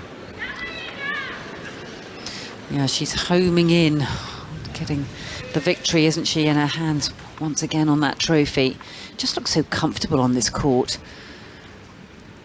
She just seems to get better in finals, as good as she is all the way through the tournament. I've never seen her fail to deliver in a final as Muchová attacks behind a perfectly decent looking approach and she's just passed. Well, she is, and I want to make a point there. You know, she hasn't lost in a major final, but let's not forget last year's US Open where she says, I don't like the balls, I don't like the courts, and she still won the slam. Yeah. And French Open was her first ever major, going for her fourth one, and she is so comfortable on this surface and this court, like her good friend Rafael Nadal, who only won it 14 times, so she's only going for 3. Yes, her idol is very much Rafael Nadal, as she serves out wide and misses the sideline. Świątek's marching forward, isn't she? In a very good way. She's incredibly greedy. She wants every point, even the ones that have just missed by a whisker. She wants to see if maybe they might have called that wrong, but no. She does look so well prepared for these big matches and these big moments, and how well she handles the occasion, the whole pressure and nerves.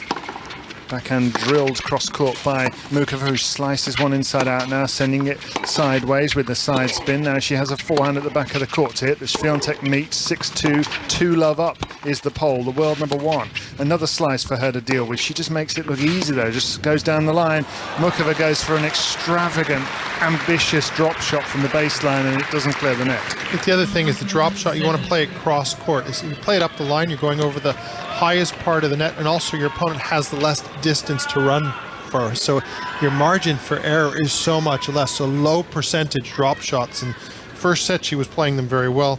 This set she's panicking. Yeah, and it just feels with Świątek that she brings out this sort of formula that she has, and she has this sort of computer in her head of exactly what to do at exactly what shot or what score line, knows how to come up with the goods. And as I said, just all very well prepared, just press go and off she runs. It must be a nice thing, mustn't it? I know, exactly. If only life really worked like that. Just press go. This is what you do and this is how you win. But that's kind of how she is. She's not a flair player or an artistic player. She's very much a mechanical player, isn't she? And she just gets on with it. Got all the shots all in a sort of system, and she just trots them out depending on what's required. She doesn't like that tennis ball. She thinks that one's a bit flat maybe. She's given that back to the ball kid. But the other thing is she's the best athlete in the women's game right now as well, which gives her more time and many more options as well to play this game. Attacking forehand down the line by Muchová. And that's the short serve. That's the one area I was going to say, David, which is the weakness, is the second serve when she gets tight a little bit. But she hasn't been forced into that situation to have to deal with that sort of pressure. And if we think of the matches that Świątek has lost this year to players like Elena Rybakina and Aryna Sabalenka, they're the ones with the absolutely enormous power who've just been able to take that second serve on and punish it. But Rybakina was unwell in this tournament halfway through. She was due to meet Świątek in the semi-finals, so that one didn't happen. And Muchová knocked out Sabalenka from match point and 5-2 down in the previous round.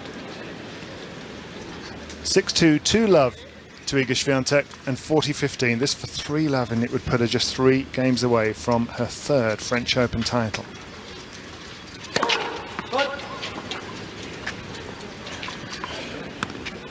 Some white clouds up above for one of the first times this tournament. It's been almost exclusively blue sky and sun. It's certainly sunny.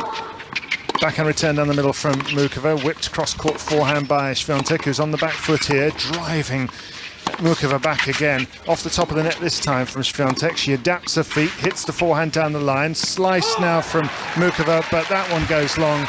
And she just seems out of ideas in terms of anything that can discomfort Świątek. She's trying things, just nothing's working. It feels like she's slightly, not disengaged from it, but it feels like, well, certainly my eye is drawn totally to what Świątek is doing, whereas there's that little moment in the middle part of that first set where you felt like the engagement was between the two of them. They were having some good exchanges, little tiny bit more doubt creeping into Świątek. We're seeing a few more errors, but not a bit of that now. It just feels like it's all one-way traffic. She's heading towards that finish line thick and fast. We all have those feelings as players, Annabelle, as you know, where you get brain cramp. You're just thinking, what do I need to do?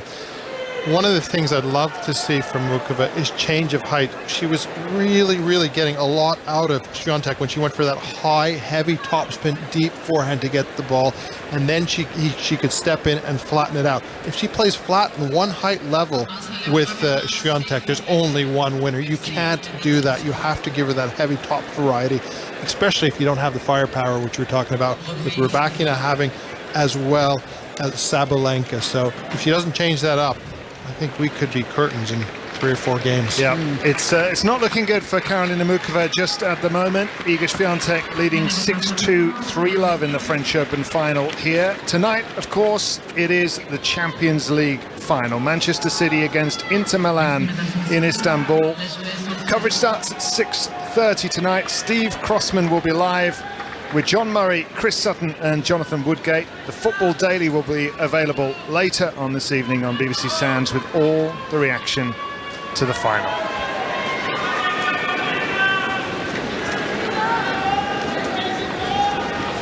Huge moment for Manchester City and Manchester City fans, of course, tonight.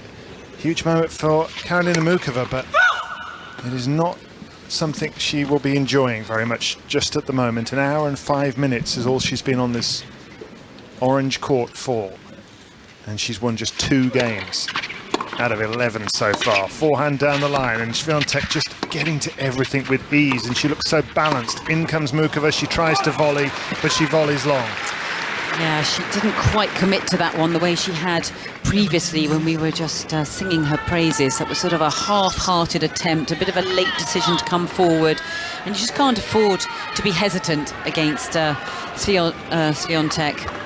And as you say, she can't be feeling good about this now because, you know, it's a very public humiliation, isn't it, in a Grand Slam final. You know, quite intensity around this Philippe Chatrier court, and as you say, just 2 games in 1 hour and 5 minutes. Doesn't feel good. No. Reminds me a little bit of the man we'll be watching tomorrow on this court, Casper Ruud, in his first final a year ago up against Rafael Nadal, and he just couldn't cope. He couldn't cope with the guy he was up against. Even in the tunnel beforehand, there was footage shown of Nadal doing his shuttle runs through the corridor, literally almost brushing shoulders with this statuesque Casper Ruud, who just looked frozen. Well, he was playing his hero at the time, somebody he grew up admiring, and there's been a lot of players who's lost to that guy, Rafa, I think 14 times, so more than understandable. It'd be fascinating to see how he is tomorrow against Novak Djokovic. Yeah, it's Casper Ruud's 3rd Grand Slam singles final. Beat Alexander Zverev yesterday. Djokovic beating Carlos Alcaraz after he was beset by cramp in the 3rd set. Nice forehand hit down the line by Karolína Muchová, who's in a very similar situation to the first set, isn't she, where she's 3-love down, just trying to get on the board. Exactly the same. I was thinking of that just the same time as you, David, that, when she managed to get that game, just settled it down, and suddenly the match sort of turned a little bit and it became much more intense. So let's hope she can get herself back on the scoreboard again and just settle down once more.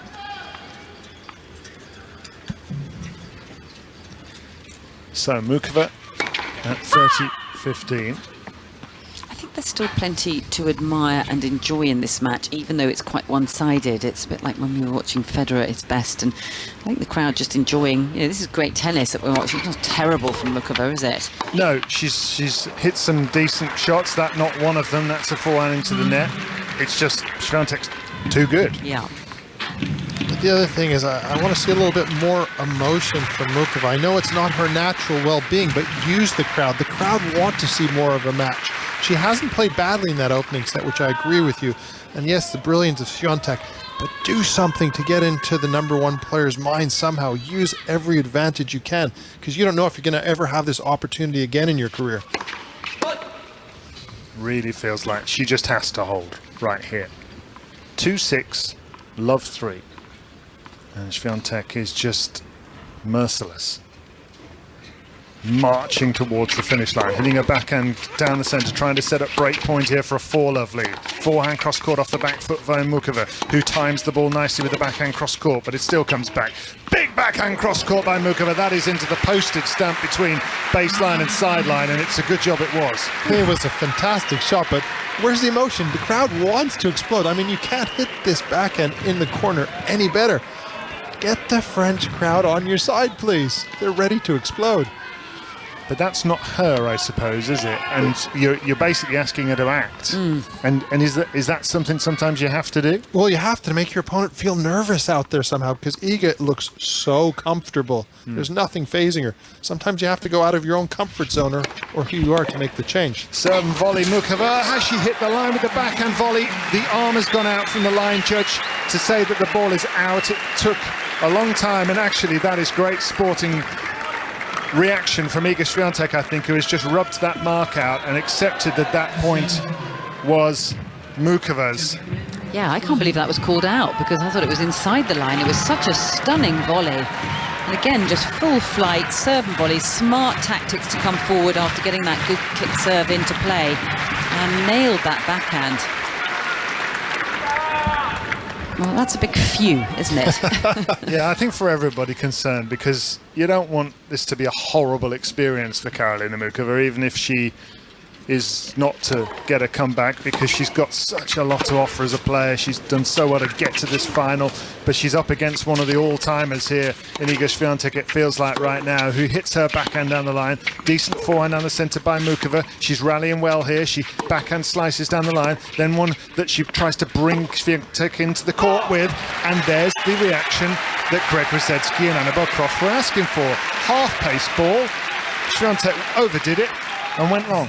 But it's very interesting with Muchová. It's so similar to the first set, as you guys were talking about. All of a sudden she holds her service game, she relaxes and starts to do the right things again. So this is another huge game. Take your opportunity here. Try to get back on serve. Use the crowd. Come on, fist pump to the crowd if you can get up love 30 here, please. No, it's not your natural way. 3-1 Świątek, and a backhand down the line from her. This is love 15 on the serve. Can Muchová start to put some pressure on? She's coming and attacking the net, and there's a miss by Świątek with a backhand on the line. Assertive play from the Czech woman, and it paid off. Yes, great dynamic movement from Muchová this time, who saw how good the forehand was into the corner, the damage it had done, and she made an instant decision to come forward and attack, and it paid off because it just sort of stressed Świątek. Excuse me, it was off a backhand from Świątek, but even so, it was a stressful moment for her. Very smart tactic. This is identical to the first set. It was 3-love Świątek, Muchová held, she got up love 30 and had chances, but she didn't take them. It was 4-1 in an instant. Can this time she get back to 3-2? Down the line goes the forehand, and Świątek has hit the line, and it's raced away for a winner. Well, the good news this time, love 30, at least she made her play, because she missed an easy backhand in that opening set. Go 15-30, so she's doing the right things. This is the moment where she has to step up to get back in this match, because if Świątek weathers this little storm right here, you kind of feel she's going to get even stronger. 15:30, still a chance for Muchová. Deep return from her. Cross court goes Świątek. Chopped forehand on defence by Muchová. She's wrong-footed by Świątek with a cross court forehand. That was clever. Well, also it's that champion's mentality, isn't it? How many times have we seen over the years, either Serena Williams or Federer, Nadal, Djokovic, down love 30 in service games, and they always play better tennis. There's nothing sort of passive about what they do. They just still raise the level at that kind of scoreline. And that in itself psychologically gets into the head of an opponent. Admirable. Annabel Croft and Greg Grozetsky here with us on 5 Live at the French Open, the women's singles final.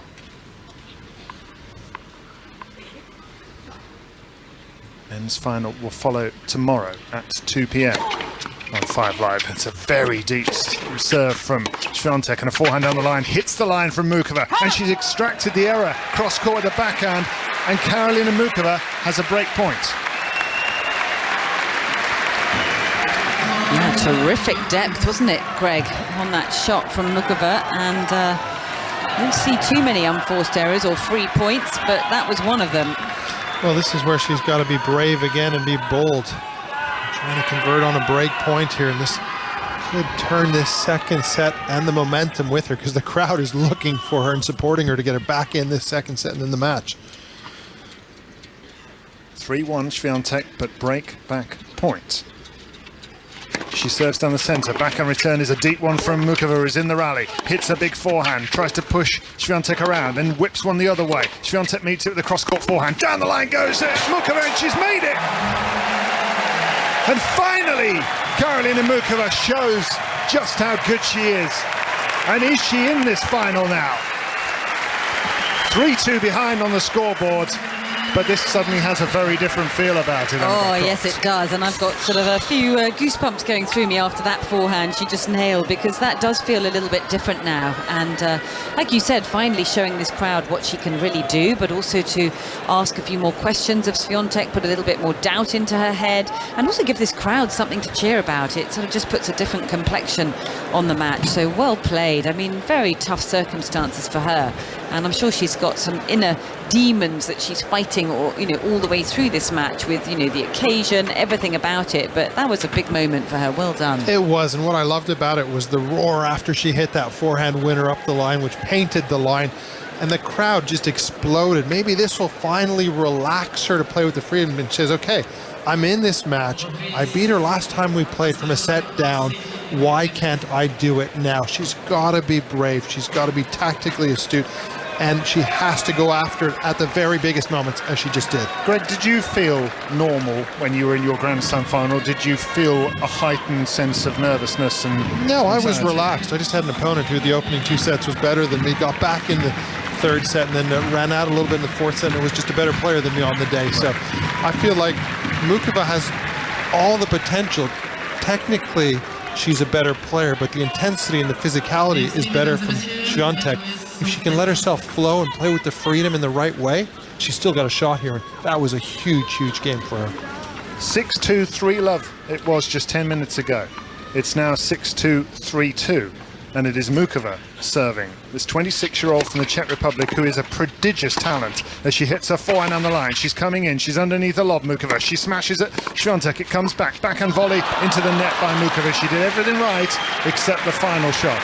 Yes, again, just a little bit hesitant, but you had to admire the intensity once again from Świątek, just asking the questions, quick to sort of react to what was going on at the time, make such quick decisions in her head. And, there's nothing sort of wasted with how she plays her tennis. Well, she just gets on with it. She doesn't let anything get her down right away. She just lost her serve and then plays a great point straight back. So, love 15. Świątek wants an immediate break again. We often talk and reminisce about the moment that Iga Świątek took over as world #1 last April, so just over a year ago. And it was immediately following the retirement of Ash Barty, who had just won the Australian Open and Wimbledon the year before, as a backhand is lifted mid-court for Muchová to attack with an inside-out forehand. Now she hits her backhand on the line, absorbed by Świątek. Big cross-court forehand by Muchová does the job and draws the error into the net from Świątek. And the reason I raised the name of Ash Barty, Annabelle, is because I think maybe Karolína Muchová is about the closest thing to an Ash Barty that you would have left in the game in her absence. I definitely think so. I think just because she has that beautiful slice backhand, and we always used to marvel at the volleys of Ash Barty and all her double skills that was brought into her singles play, and you know, she was just a beautiful variety type player, creative artist on the court, and I think she is the closest to Barty. Actually, we really miss Barty's tennis. Yeah. It was very different. Barty enjoyed the tennis of Karolína Muchová as well until she knocked her out of the Australian Open about 3 years ago. That didn't go down so well, but that's the sport. 2-3, Muchová down here, but 15 all, and now 30-15 as you heard the little squeal of angst by Świątek as she netted her forehand. Yeah, not quite having this match on her terms all of a sudden. Well, all of a sudden you feel the weight of shot, especially on the forehand side of Muchová, has gone up since she hit that winner to break back. She creates easy power, Muchová, so it's very hard sometimes to see. Well, if you look at Świątek, it's a consistent pace and power every shot. What a fantastic weekend of sport here on 5 Live. The men's final from Roland Garros tomorrow. The women's final right now is getting interesting. The Champions League final tonight. Manchester City against Inter Milan. Coverage starting from 6:30 on 5 Live Sport with Steve Crossman. Great serve down the centre by Karolína Muchová. It moves to 40-15. And it's a tidal wave of support from the crowd now. Isn't it? You can just feel how they're getting involved with it. They're playing their part and it's having an impact on the match. And there's no question that Świątek will be feeling that. Muchová is able to draw on the energy of the crowd and she's starting to give them what they're excited and have come here to watch. This for 3 games all in the second set for Muchová. He serves down the centre. Big, beefy serve and it gets the job done. It just seems like she's got a few extra miles an hour on the serve, a few extra miles on that forehand. And you're finally seeing her being able to boss Świątek for the first time in this match where she's getting overpowered and not being able to really absorb it. This has gotten fascinating. This is what we wanted in this final, finally. And this is going to be a very interesting game. Isn't it just? 3 games all. The last time Iga Świątek was serving, she was 3-1 up. She had been 3-love up. Now the pressure is starting to turn here. Yeah, and against Haddad Maia, she started to throw in some double faults, didn't she? Because of the way Haddad Maia started to return, and she got a little bit jittery, as Greg's been pointing out, with the second serves. And you pointed out as well that Muchová in their one previous meeting came from a set down to win, albeit that was before Iga Świątek was anything like the player she is now 4 years ago, as that is missed by about an inch from the inside-out backhand from Muchová. But that's just a little bit of a let-off there. If that goes in, all of a sudden the tension starts to mount even more on Iga. And that's when sometimes that second serve can become a little bit short. She serves a few double faults, so big opening point. Look at that, you can hear the grunt on the serve as well. So world number 1 starting to feel very tense out there, being in a commanding position. Setting a break here, 3-love. We thought this was going to be ball game. Yeah. Now it's gotten very fascinating. Serve down the centre from Świątek, driven down the middle on the return by Muchová, who goes cross-court, but she slightly miscued that one. Greg mentioned his US Open final of 1997 up against Pat Rafter. Do you ever see Pat Rafter around these days, Greg? No, I haven't seen him in ages. Does it ever come up in conversation, that final? No, not really too much, to be quite honest with you, because Pat did defend it the year afterwards. So, you know, what a great career Pat had. Got to world number 1 as well, but...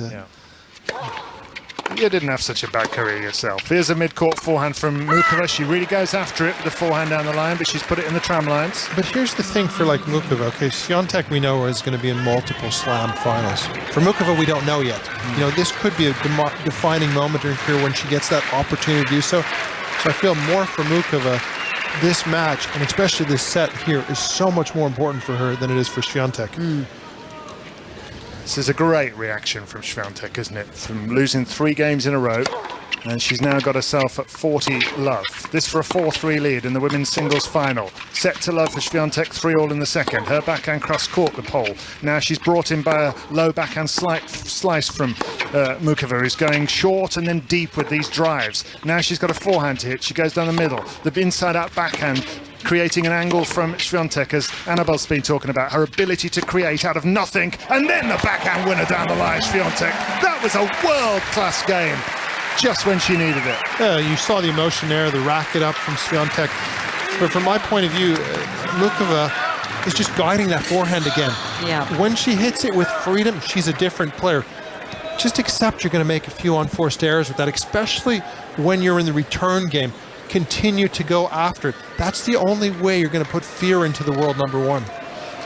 Yeah, I was just keeping an eye on how Świątek hits that backhand, because the way she hits the forehand, we talked about it yesterday, David, it's quite an ugly looking shot because she kind of hits it with a bent arm, and it's very mechanical, but it's so effective, because when the ball meets the racket and the strings, it's such a heavy strike. The backhand, she sort of hunches her shoulders and she sort of almost, yeah, she leans in and everything's kept quite close to the body. The arms are quite close to the body, but oh my goodness, what a backhand winner that was at the end. To find that gap, she'd sort of waited her time, patient, building the construction of that point and then unleashing the backhand into the corner. And the other thing with Świątek is how close she plays to the baseline. There's no other woman player on the planet that plays as close as she does on top of the baseline, whether it's on clay, hard courts, or grass. And I think she's got a beautiful contrast, because the backhand has got topspin on, but it's a little bit flatter, while the forehand, with the extreme kick, she can really swing it at hard, and it's always going to dip a la Rafael Nadal. And that's what makes her such a special player, with the intensity she brings. It remains on serve in the second set. Karolína Muchová 3-4 down, trying to cling on here after doing a fantastic job to fight back from love 3 to 3 games all. She serves down the centre, hits the service line. It still comes back from Świątek, who's just a bundle of energy down the far end of the court, smacking her backhand on the line. Met with a forehand cross-court by Muchová, who goes down the line herself. Now she's on the attack, and she's turned it around in that point. That's exactly the point we wanted, being when it's there to hit, don't even think about it. Just go after it big. You've got to put that doubt into Świątek, and perfect opening point here at 3-4. Final weekend of the French Open at Roland Garros on the clay courts. Last time we'll see the orange dusty clay for a while, and it'll be straight over to the grass of Queens and then Wimbledon, and even Andy Murray's on the grass right now in the semi-finals in Surbiton. Last we heard, he'd won the first set on a tie-break. Served down the centre by Muchová. Inside out forehand from her. She comes into the net, plays a little backhand chip onto the net. It goes and it dribbles over, and she gets a little bit of luck. 30 luck. She handled that well, though, because that was another of those dipping backhands from Świątek. I was admiring that shot, and yeah, she was under the cosh a little bit, but she came up with a pretty tricky shot, and Muchová sort of slid into the backhand, controlled the racket face, and stunning volley. A little bit of help with the let cord, but it doesn't matter. I would agree, but also I'd like to see her go forward a little bit quicker. There's a little hesitation at times because of the respect for Świątek's passing shots, but good game here, 30 love up. Serves this one down the centre, just goes long. Świątek's best ever performance at Wimbledon, having just brought that up, was reaching the 4th round. So she's never, you know, this is a player who's won 3 Grand Slam singles titles, but she's never gone to a quarter-final at Wimbledon, as she hits an inside-out backhand for a winner, and it's 30-15 Muchová. Do you expect that to change soon? Do you think Świątek, would she be the favourite for Wimbledon right now? She's the world number 1. No, she won't be the favourite for the title. It's one of the surfaces she struggles with because of that second serve and that forehand being such an extreme grip. But I think she'll find solutions, as we talked about at the US Open. Didn't like the balls, didn't like the court, and still won the US Open last year. So she's too good. She'll find a way. She probably just needs to introduce more slice backhands, actually, on the grass courts. Really? And transition forward a little bit better. Transitioning forward is Muchová at the moment, and smashing. Wow! Served, forehand volley, punched that into the corner, backpedaled and then swatted her away. Yeah, and Świątek not happy about that because, she just collided with a ball kid actually and dropped her racket. I think she might want to run down and get the towel for that racket. I don't know what quite happened there. They sort of crashed into each other. Well, I think she was walking backwards and the ball kid was going forward, so it was just a little bit of an accident. Yeah, but she wasn't happy with the lob she put up. She turned around and sort of raised both arms towards her head, looked at her camp. Like, how on earth could I not have got more height on that lob? Here's Muchová now hitting her backhand on the rise. Huge forehand cross-court from Świątek, met in kind by Muchová, who's really trying to stand up to her, but she went long with that forehand. Muchová's actually done the better of the two on grass at Wimbledon. Maybe she's going to be a contender this year. Yeah, Muchová really loves the grass courts. I remember that match was years ago where she beat Pliskova. She was one of the top seeds that year and came through, I think it was 13-11 in the final set. First time I'd ever seen her play actually, but just beautiful the way she played on the grass with the slice and coming forward volleys. We've seen the volleys she can do on a clay court, so you imagine what she's going to be doing on a grass court. She is going to be a major threat at Wimbledon this year. As long as she has some energy left after everything she's put out in this Roland Garros. Yes. Well, the nice thing is you get an extra week nowadays. Well, that's true. Yeah, 3 weeks between Wimbledon and Roland Garros these days as the forehands hit down the line by Świątek. Still a point for Muchová to level at 4-all, and she has. Backhand netted by Świątek, and that was a rare unforced error from her. Well, and also the new balls are coming in play. And I also think by that one point where she served and volleyed, Muchová, it kind of changed the whole balance of the game. And I'd like to see her use that a little bit more often. You know, throw it in once a game just to keep the returning rhythm of Świątek off, because we don't see players serve and volley like Barty or Martina Navratilova in the past. All of a sudden, it gives you a different perception when you're returning, because you have to return into the feet, or it becomes an easy volley for a good volleying player. So if the world number one Iga Świątek isn't the favourite for Wimbledon, who is? I think it's wide open at the moment. Well, yes, I mean, I would have to say that the defending champion, depending on how she copes with being a defending champion, she's still, with that kind of serve, is going to be a major force if she can serve as well as we know that she can. And on Jabeur, I would imagine, even though she didn't have such a great time here. I would agree. And also Sabalenka, mentally winning the Australian Open, that was huge for her. And you know, Muchová is going to be one of the dark horses the way she's played here in Paris. Well, it's going to be fascinating, isn't it? And you'll be able to hear every single day of Wimbledon with us on 5 Live. It'll be across the BBC on TV and online in just a few weeks' time. Both Greg and Annabelle will be part of our team. We cannot wait. Backhand hit down the centre from Świątek, and we have a final on here to be dealing with first, because this might have looked over at 6-2-3 love. It is anything but now. 4 games all, and Muchová has her nose in front. Love 15. First time in the match, and also the world number one is getting a little bit tight. Yeah, she is, and got very flustered after that miss right there. Both arms flailing around, like not happy with how this is unfolding at the moment.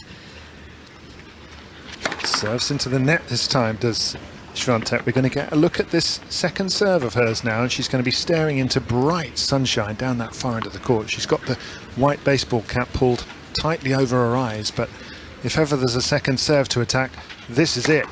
It's a backhand down the centre. It's deep by Muchová, who's trying to set up love 30. She has. That is a wild forehand by Świątek. What is going on with her?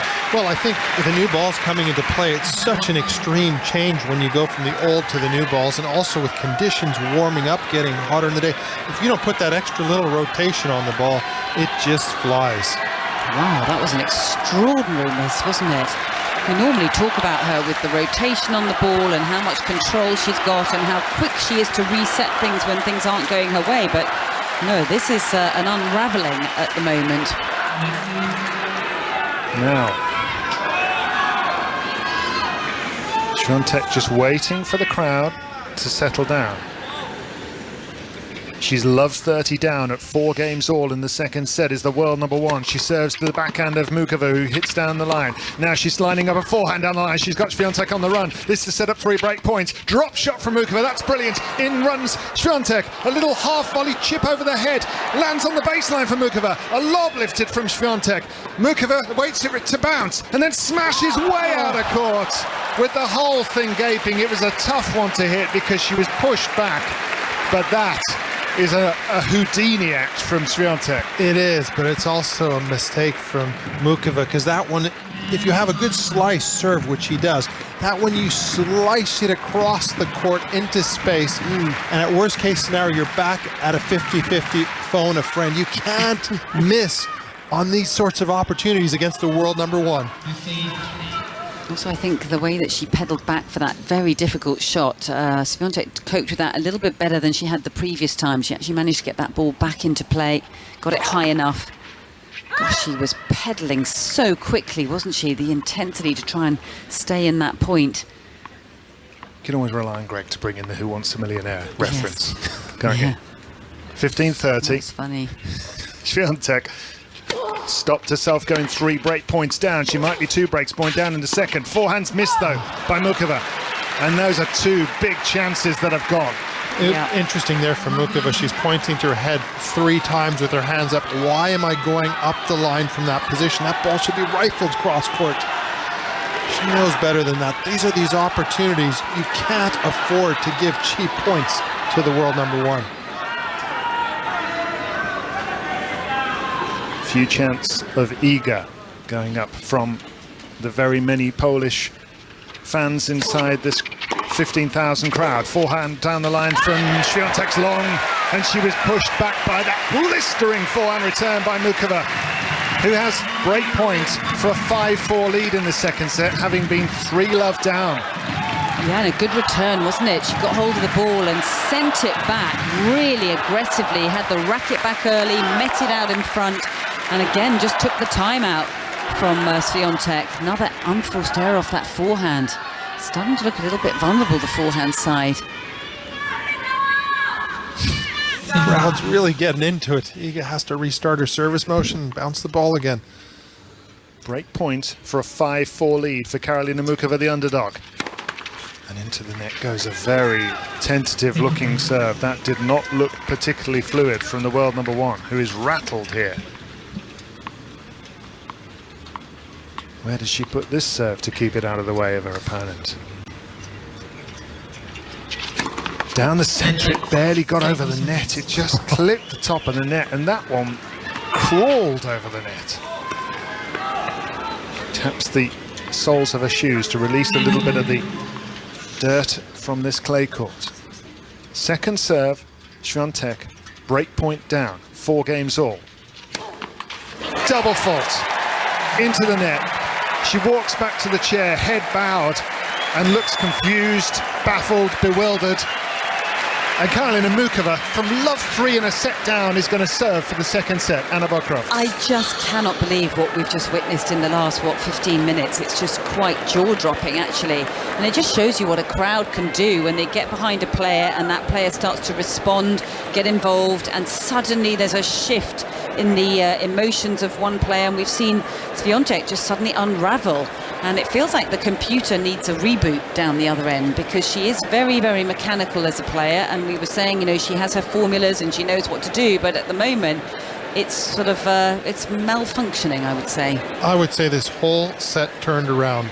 1-3 break point, forehand down the line, winner to break to go 2-3. All of a sudden the emotion came, the crowd got behind her, and Świątek hasn't had to deal with any pressure this week. Let's be honest, every match has been straight sets, apart from the semis, which was the tightest set, 7-6, 9-7 in the tiebreaker. So when you don't have to deal with pressure every match, it makes a big difference. Let's not forget, with Muchová, 5-2, match point down. She's handled the bigger moments better this tournament. What a moment to try to push this into a final set. But she's also just jumped out of the change of ends chair and sort of run down the other end, Muchová. She's got out quickly. She's sending messages now that, hey, I'm ready to serve this set out. I now believe I think for the first time in the match that she feels possibly she has a chance of winning this title. And I certainly didn't think that about 10-15 minutes ago. No. It was 6-2, 3-love, and Świątek looked like she was about to make it 4-love. Instead, Karolína Muchová is serving for the second set at 5-4. Let's not forget, this is a woman who was down 5-2 and match point in the third and final set against Aryna Sabalenka 2 days ago. Sabalenka, Australian Open champion and world number 2. Muchová believes she can take anybody out. Forehand down the centre from her. Now she'll back it up with a backhand on the line, and she's just missed it by about an inch. That's the right play. It's the right shot. It wasn't the right execution. But for me, this is the moment of truth for Muchová if she's going to find a way to turn this match around and win. Because right now, this is where Świątek's saying, you're going to have to win this match. I'm going to be the human backboard. I'm going to be the wall. You're going to have to go through me to find a way to win this set. Yeah, she's got the athleticism, has Świątek. She's got the dexterity with the forehands and backhands. Somebody's just sort of obliviously walking down the side lines about 3 rows back and just caught the eye of Świątek. Not that it's an important part of the match here. 5-4 serving for it. Needs to go out and get a coffee, you know. It's important. Look at that. First serve missed by a mile. So Muchová feeling a little bit of tension right now. Well, hardly surprising, is it? Her first ever Grand Slam final, Karolína Muchová. And she's serving for the second set. That one hits the base, hits the service line just about. Now she chips her backhand cross court. That's floating right onto the sideline. Then a backhand on the line, and that one's missed. And these are going too close to the line. A couple of them hit lines. That one missed, and it's love 30. She's tense. Yeah, no, that backhand up the line never really looked like making it, did it? She didn't really get in the right position. Maybe not enough shoulder turn, and came a bit on the inside of the ball once again. And this is such a good response from Świątek. It's almost what you expect from her. She was so irritated that she dropped that serve, particularly with the double fault. And she's coming right back at Muchová, showing great mental strength here. Muchová, love 30. Serves down the centre. All that hard work to get the break of serve, but serving it out is another matter.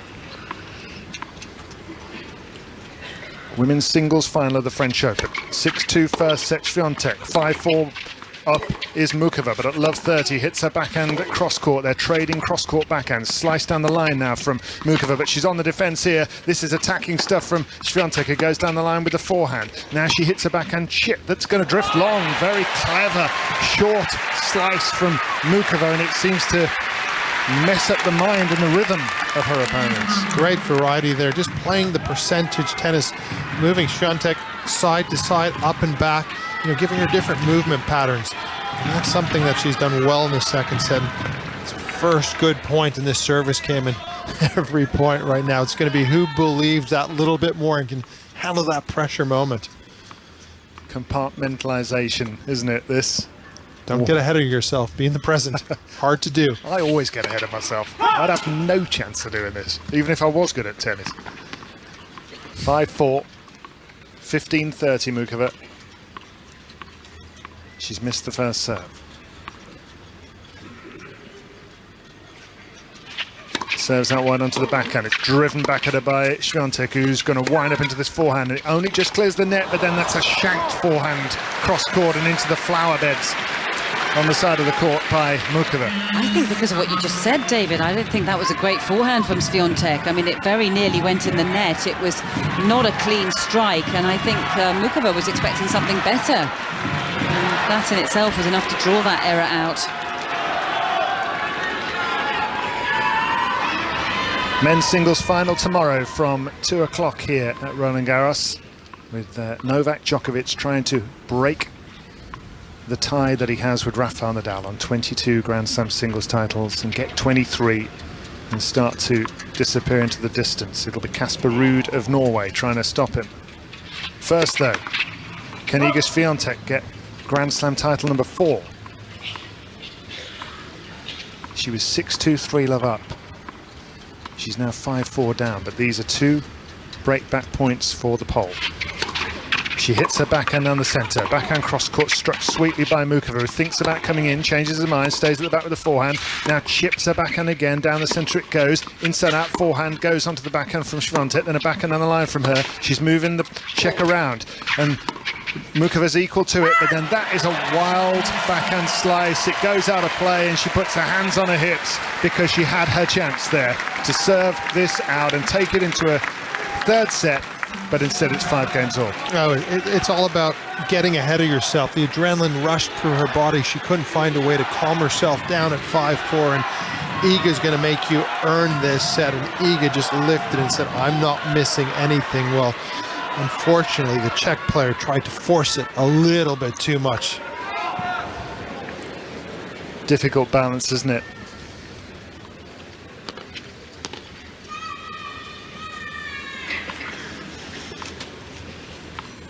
So the tennis here in Paris. We've got the cricket at the Oval on Sports Extra still, the World Test Championship final, Australia and India. And we've got the Champions League final, of course, tonight. 8 o'clock kickoff, and our coverage starts from 6:30 with Steve Crossman, Chris Sutton and Jonathan Woodgate. Manchester City against Inter Milan. Manchester City going to win, Greg? I think so. Yeah. Going to do the treble this year. I shouldn't have brought that up. He's an Arsenal fan. I am. We lost the league to them. Here's a forehand cross-court driven by Muchová. Then he goes down the line. She goes down the line, and now a backhand down the line that Świątek meets. Good hitting from both players, and what retaliation from Świątek, drawing an error from the forehand of Muchová. But that was a sweetly struck backhand from Muchová, and it just came back with interest. Yes, and much better forehand from Iga Świątek. It just looked a little more secure again, and she's so good at resetting things when it's sort of unravelling slightly. She seems to use certain techniques. Who knows what they are, but with her sports psychologist, just being able to get things back on track in a positive mind set.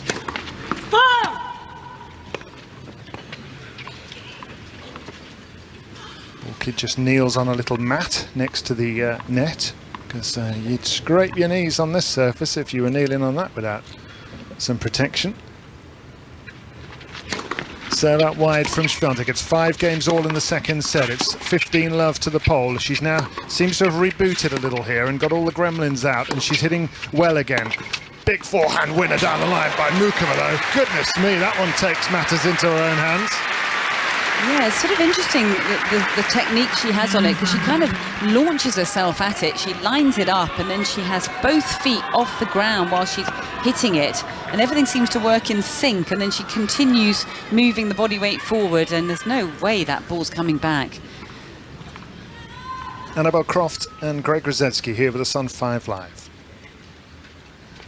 5 games all, 15 all. What a great return cross-court by Muchová. She's attacking here. Big forehand down the line, and she's drawn the error. Backhand cross-court from Świątek. Well, it's controlled aggression. It is, but you can see the relaxation coming into Muchová, because if you listen to the sound of those last 2 forehands, again, they're going much quicker through the air. She's getting a few more extra miles on the ball to get the unforced error from Świątek. The problem is, can she continue to stay in that mindset? That's the most difficult thing. Well, Muchová set herself up with 1 chance to serve for this set, but she couldn't put the hammer down. Can she set us up with another chance here? This to go 2 break points up, and she has. Backhand netted by Świątek, 15-40. That was a rarity right there. You don't see too many backhands like that. She sort of slapped at that one. She wasn't in position. Bit of a rash shot, that. Well, her feet didn't move whatsoever. No. She was flat-footed, which is something you don't see with Świątek. So pressure getting to her right here.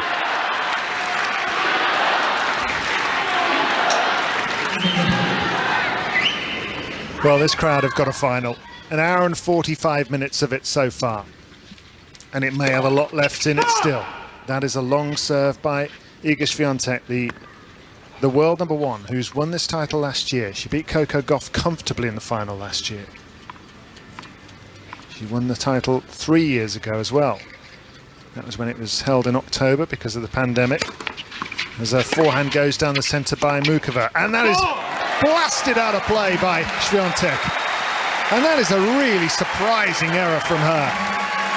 And Karolína Muchová will get a second chance to serve it out and take this into a third and deciding set. You know what's going to be fascinating is the first time in this match she ran from her chair when she was going to serve for the set. Muchová, go back to your personality. Sit down, let Świątek get out first, and make sure you just play the percentage tennis that you have played the last 4 points. Find the balance. If she does, we could be into a decider. But again, easier said than done. Yeah, it really is. And the players sitting down right now, just rehydrating as much as they can. People talking amongst themselves, trying to work out where this one's going to go next. Beauty of live sport. It is. This is what makes this final so exciting, is because it looked like one-way traffic is set in 3-love, and all of a sudden you think, okay, Muchová is serving for the set, this is going to go to a final set. Then Świątek grapples it back to 5-all, and now again, Muchová with a chance to push this the distance. Yes, they've only met on one occasion. Those memories come back to you whether you're a player, if you've only met, and this is the second time. Yes, the experiences with Świątek, but Muchová has good memories from that match in Prague where she won in 3 sets. That's a really good point, Greg. You know, I keep forgetting that she has actually beaten her the only time they met. Okay, it was back in 2019, but it's still a win. And in her head, she feels that she's worthy of beating her opponent today.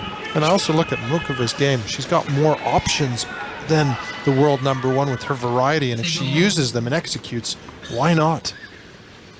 Well, she has turned this around pretty dramatically. 6-5, Muchová will serve for the set for a second time. Backhand cross-court from Świątek. Inside-out struck forehand by Muchová. What a great backhand on the line by Świątek, though. It really pushed back Muchová, and she lifted her forehand out of court. So love 15.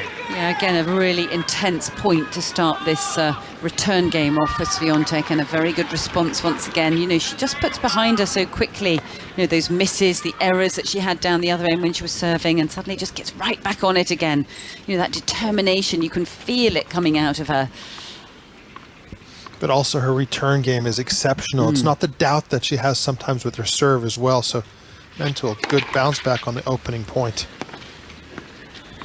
Muchová was about to serve and volley then, come hurtling in towards the net. She's got that in her arsenal of weapons as well, but the serve hit the net.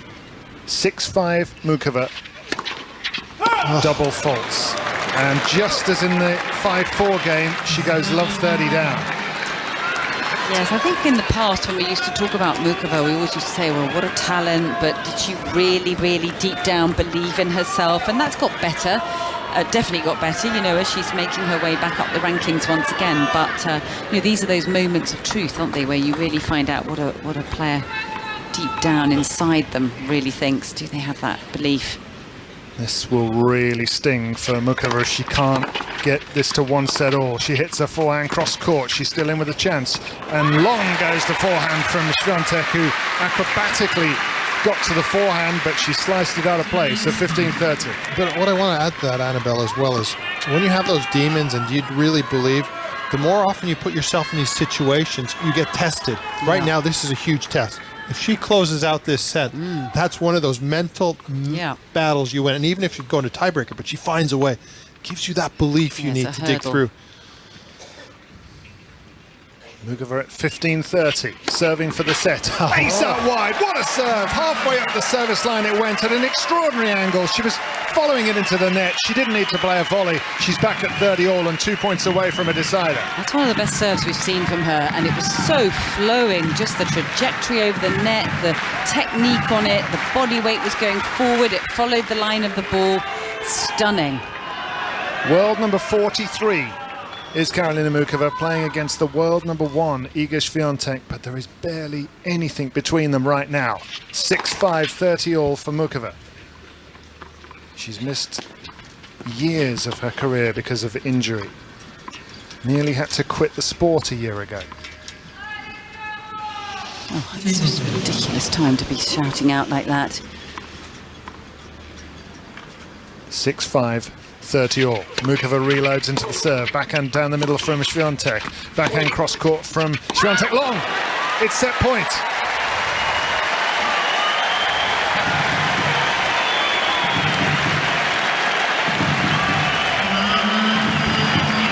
Iga Świątek has not lost a set in these entire championships.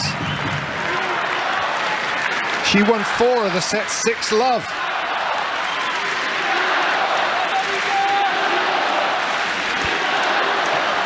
But this has turned around dramatically. 6-2, 3-love. Świątek led this final. It is now 6-5, 40-30 Muchová. And this is set point to the Czech. Serves onto the backhand, crashed back at her, and Muchová nets the backhand. Set point's gone. Oh, that looks a little shaky, didn't it? A lot of tightness in that backhand. No percentage play on that one. That was a great return from Świątek, and the percentage play is to go cross-court. She goes for the down the line with the ball below the net. You're not going to make that under pressure. No. It looked like she needed to bend her knees a little bit more and sort of brush up the back of the ball, but you can imagine her arms were probably really tight there. 6-5, Muchová. Oh boy, catches the toss. She throws the ball into the air, Muchová, and then catches the ball, if you want to know how nervous she is. Serves down the centre onto the backhand. Mid-court forehand, she's following it in, Muchová. She comes in, she'll play a forehand inside out, and she wrong foots Świątek. And if she's nervous, she's got a very good way of hiding it. Well, she got into the moment there, played the perfect point. I'd love to see her serve and volley here. You use her strength. When you serve and volley, you go through your serve a little bit more. Brilliant willingness to be aggressive, come forward, boss it. Set point number 2.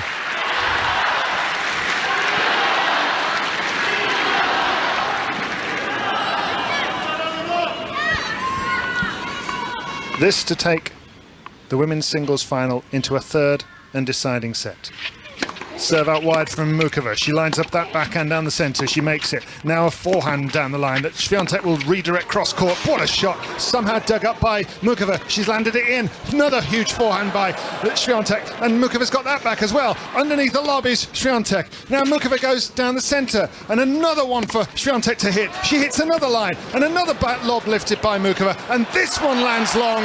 It took Świątek 4 goes at that to put it away. But all credit to her. She held her nerve, and that's a second set point save. Well, that was becoming increasingly difficult for her to generate the pace and get the ball through the court. Great defensive skills from Muchová. Kept on hoisting up the lob, but Świątek doing well there. Had to keep her focus and concentration. She did, the world number 1, but the one thing I didn't like from Muchová there, I want her to go big on the first serve. Yeah. Be aggressive. Don't kick it in and hope your opponent's going to give you the mistake, because the world number 1 right now is not going to give it to you. It's Greg Rosetsky talking, a serve and volleyer who once broke the world record for the world's fastest serve. He wants Muchová to bring it. It's Juice. She serves out wide. She is serving and volleying. Backhand into the corner. Pass down the line. Świątek. Volley cross court from Muchová. Backhand volley by Muchová cross court. Oh, what a rally from these two. And it's won by Muchová. And these fans inside court Philippe Chatrier rise to their feet. That is the point of the match so far. 3 volleys there to win it, stretched. Who said serve and volley's dead, David? Well, I imagine there's a lot of coaches keeping an eye on this match, and just jaw-dropping tennis from both of them. But Muchová, to play those volleys the way that she's just said, I mean, this is exciting for the future of women's tennis, isn't it? If we see more and more girls wanting to play this type and this brand of tennis. Well, you remember all the great matchups between Krysia and Martina Navratilova, contrasting styles. That's what we need in the men's and the women's game. Yeah, how fun was that to watch? A third set point chance for Karolína Muchová to take this the distance. 6-5. This for the second set. Serves into the net.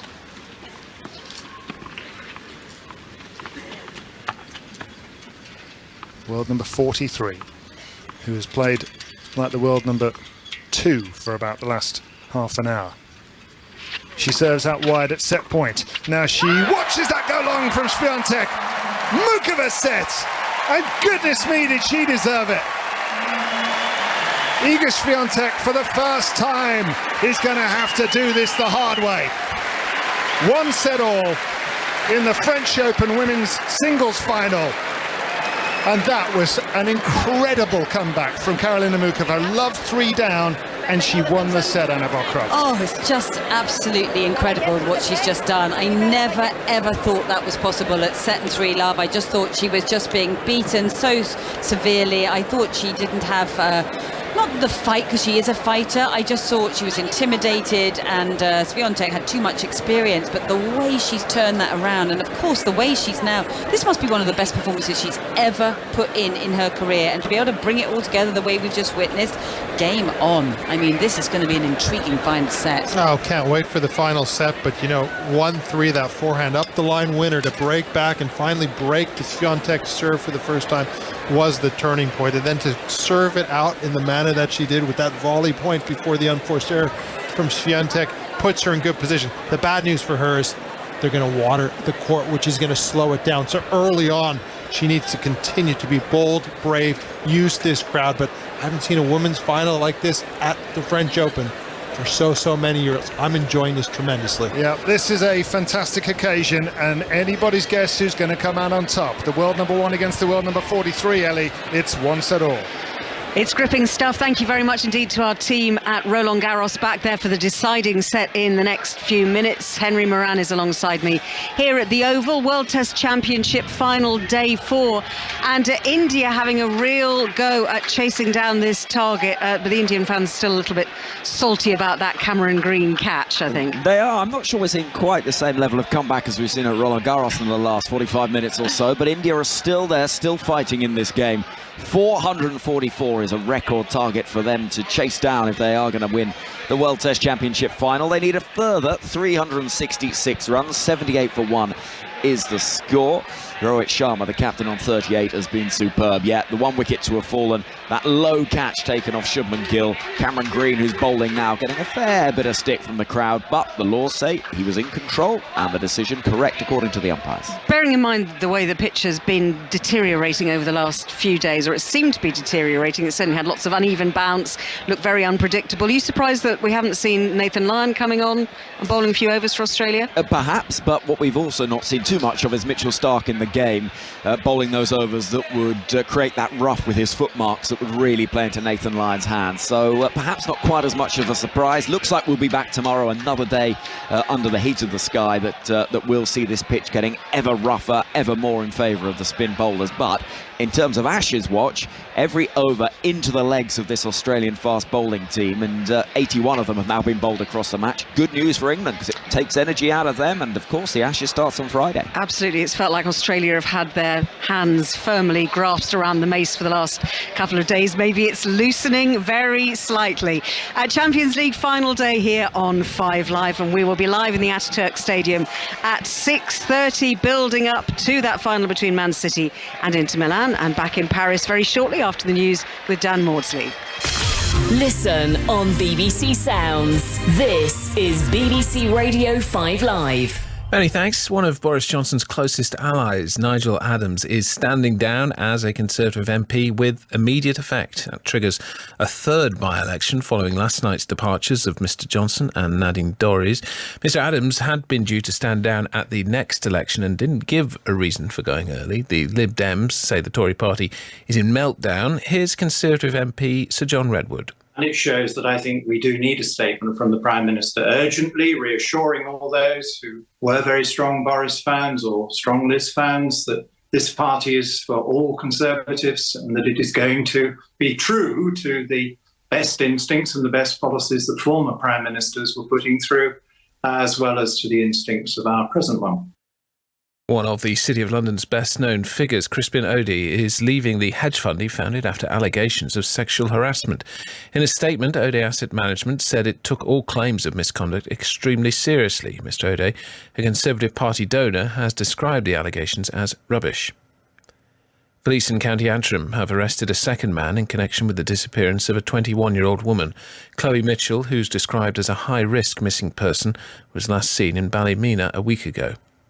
And temperatures have reached 30 degrees Celsius in the UK for the first time this year. The Met Office said 30.5 degrees were recorded at Heathrow. Warnings for thunder are in place for later in the day and tomorrow. BBC 5 Live. The Champions League. The tracksuit tops come off. Here we go. Where legends are made. Into here, got a second chance, and they're taking it.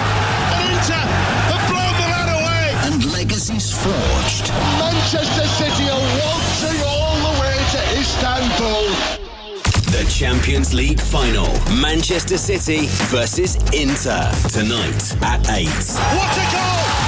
What a goal for Manchester City! I will do everything I can to make this kind of history. Follow it all with 5 Live and BBC Sounds. This is 5 Live Sport. So the deciding set is underway in row at the court. Philippe Chatrier and Russell Fuller. Plenty to talk about already. You do say that beautifully, Ellie. And yes, love 40 on the defending champion and world number 1 Iga Świątek's serve. That after Karolína Muchová won the second set 7-5 from 3 love down.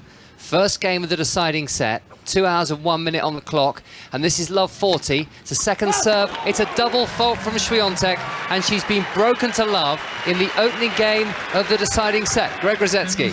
I thought when they'd water the court that it would be advantage to Świątek, but it's obviously Muchová who's relaxed. She's let it happen, been aggressive with her returns, and been so positive. Well, Świątek's looking up at her box and saying, what is going on here? She's feeling the nerves, feeling the pressures, and you're having Muchová just growing in stature. This has gotten exceptionally exciting now.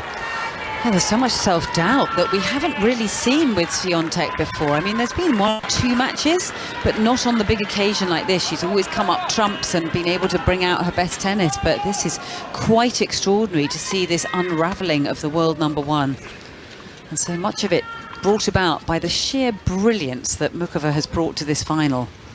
Annabelle Croft next to Greg Rosetsky in the 5 Live commentary box here at Roland Garros on the Philippe Chatrier court. Now, Karolína Muchová will have to win this from the front because she's a break up on the defending champion and she's starting confidently on serve, coming forward. It's a high forehand volley. She's made it comfortably enough and she's won 5 points in a row at the start of this deciding set. Świątek had not dropped a set in a Grand Slam final before today. She'd won her first 7 and no one in the Open era, either man or woman, had managed to do that. It's just an inspired performance right now, isn't it? And to take your level from where it was at, where she was being absolutely pummeled in this match, to suddenly finding probably the best tennis she's ever played in her life. Stringing it all together at the moment. Well, it's talking about freedom, because we've always looked at Muchová and thought, when she first burst onto the tour, why isn't she doing better? It's expressing herself, it's getting that belief. And now after winning that second set, the freedom has happened. She needs to keep on building on this lead, though, if she's going to win her first major, because, as we know, trying to close one of these out is exceptionally difficult. Świątek into the net with a forehand, so that's 6 points in a row at the start of the set for Muchová, who's serving now at 30 love, and make it 7, because now she's hit an ace down the tee. She is just purring now, so full of confidence and hitting all the right spots. 3 game points for a 2 love lead at 5 Live Sport. Hashtag BBC Tennis if you want to get in touch. Lee's enjoyed that truly remarkable comeback from Karolína Muchová. Unknown territory, you say, for Iga Świątek in a Grand Slam final. It's 2 aces in a row from Muchová to close out the game to love, and Iga Świątek hasn't got a point on the board in this deciding set so far. It's almost like she's gone into this sort of zone, like I can't explain what. I remember Roger Federer talking about when you go into that golden zone where time slows down for you, but it speeds up for your opponent. And, you know, that's what it feels like right now, that she's unstoppable. Well, you don't want to get out of that zone. You know, I've had that happen once or twice in my career, and everything looks like a beach volleyball. You can't miss anything. It's a lovely feeling. And what a time for it to happen for Muchová. Świątek needs to stop the rot here. Love 2 down. And she lost that second set by 7 games to 5, having led by 3 games to love. So Muchová has won 9 of the last 11 games against the world number 1. There's a point on the board finally for Świątek as Karolína Muchová misses her service return. John has also been in touch to say that apparently when Świątek was 6-2, 2-love up, somebody had already updated her Grand Slam list on Wikipedia to include the French Open title of 2023. Really? Oh dear.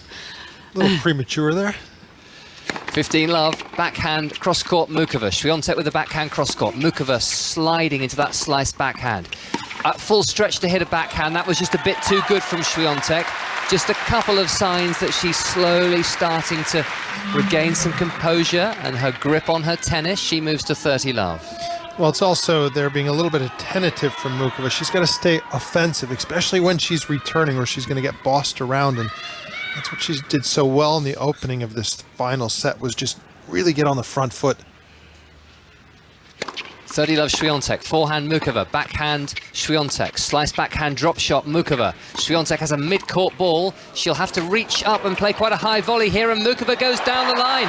Just bunts that down the line on the backhand with Świątek marooned in the middle of the court.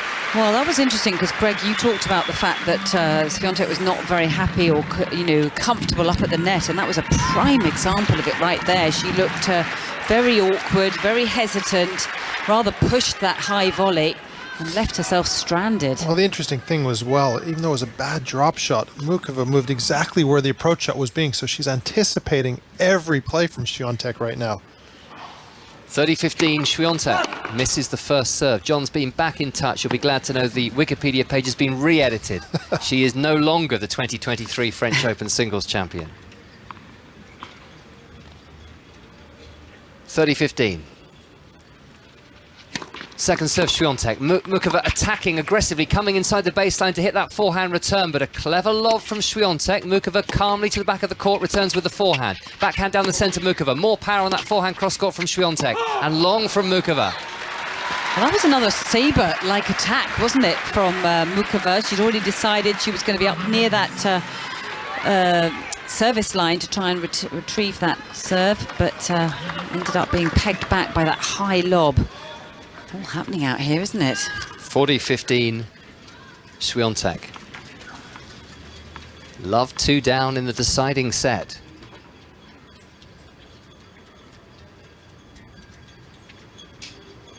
And she serves now. It's a good one, out wide to the forehand of Muchová, who bats it hard into the clay. And Świątek just steadying the ship slightly and reminding Karolína Muchová that she is the defending champion. She is the world #1. She's unlikely to subside spectacularly. Yeah, I think so. I think, with that much experience, that many wins under her belt and that much pride at stake here, she's not going to give this up lightly. And I would imagine the stress levels are stratospheric at the moment for Świątek, because when you've been that much in control of a match, and particularly another Grand Slam title, I would imagine her brain got a little scrambled out there for a period of time where everything was just happening so fast, and you've got this opponent who's just singing down the other end. And I think you've used the term, Russell, hitting all the right notes at all the right times. And it's just incredible to witness what we've seen in the turnaround of this match. But can Muchová continue it? I don't know. It's going to be fascinating to see how it unfolds. Yeah, I agree with that question. It's who's going to blink at the very biggest moments. We know with Świątek, she's dug herself out of many more difficult situations than this, but has never been forced into a final set in any major and hasn't lost a set in the final until today. So a lot of question marks for both women today, and that's what makes it so fascinating. We've talked about rivalries being needed in the women's game. There's a few people stepping up to the plate this year with Sabalenka, Rybakina, obviously Świątek, and maybe Muchová is the new one to join her name to this list. So I think so. It's very exciting times in the women's game. It certainly is. Karolína Muchová hoping to become the 4th unseeded champion in the women's draw in 7 years at Roland Garros. That is quite a high number, and her inspiration will be Jelena Ostapenko, who in 2017, when she beat Simona Halep, trailed by a set and 3 love, which is exactly the situation that Muchová found herself in here. She's serving now and starting well. 2-1 up, she has the break, the forehand cross-court. Świątek on the defence, brings Muchová into mid-court, but a wonderful passing winner. Down the line on the backhand by Świątek. I mean, that was brilliant from both women. Exceptional tennis, great first serve, right point, good approach shot, and just threaded that backhand like a needle up the line. There wasn't much space there. No, that was living dangerously, but the backhand of a champion, that was. And I think Muchová must have been listening to you, Greg, because she's starting to hit these first serves as opposed to sending in those spinny kind of start the point serves that she did for a period of time. definitely going after it a little bit more. 2-1, love 15. Muchová again lands the first serve onto the forehand of Świątek, but it's a fine return by Świątek and from Muchová onto the sideline, and she's looking so aggressive now, Muchová, and she's been robbed there because Świątek hit the backhand down the line, which Muchová was covering. It hit the tape and it spun over her head, and she tried to wave her racket around like an octopus to try and make contact with the ball, but it was impossible, I would suggest, and it's love 30. That was a shame, wasn't it? That's a nightmare scenario when you've come forward, you've played such a beautiful approach shot, and she did all the right things there, and that's a little unlucky with that ball hitting the let cord. To world number one, you have to give her credit. She is stepping up because Muchová is playing well here. Just what I was thinking. Even though she was a little bit lucky there, Świątek, she played 2 excellent points, hasn't she? Muchová has not really done anything wrong, and yet she finds herself love 30 down. Could we be back on serve in the final set of this final in a moment? Muchová thought she'd landed a first serve, a let was called. Very nice catch with her left hand as Świątek returned the ball. That was effortlessly cool, wasn't it? Appreciated by the galleries here at Roland Garros. Just kind of stuck her hand out and caught it. They know a good one-handed catch when they see it. Now she has missed the first serve, Muchová. So it's love 30.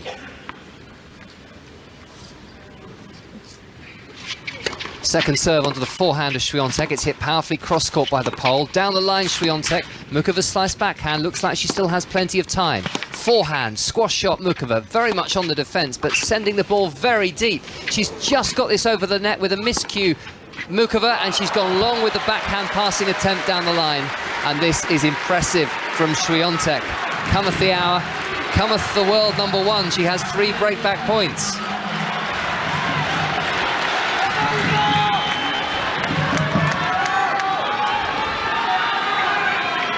Andy Murray has won his match against Jordan Thompson in the Surbiton semi-final, so he will play for the title tomorrow, having won 7-6, 6-3.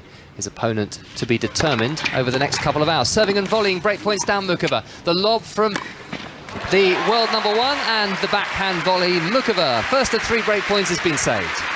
Just stunning the way she serves and volley. I haven't seen somebody so naturally doing that so well, and I'd like to see her do it a little bit more often.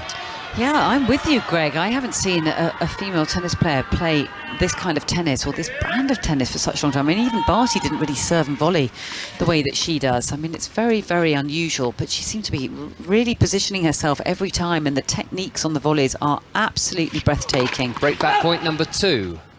Muchová misses the first serve. So well taught. Well, the other thing is being 5'11" and a great athlete just gives her better wingspan at the net as well. Big moment, your second service. Świątek going to be super aggressive here.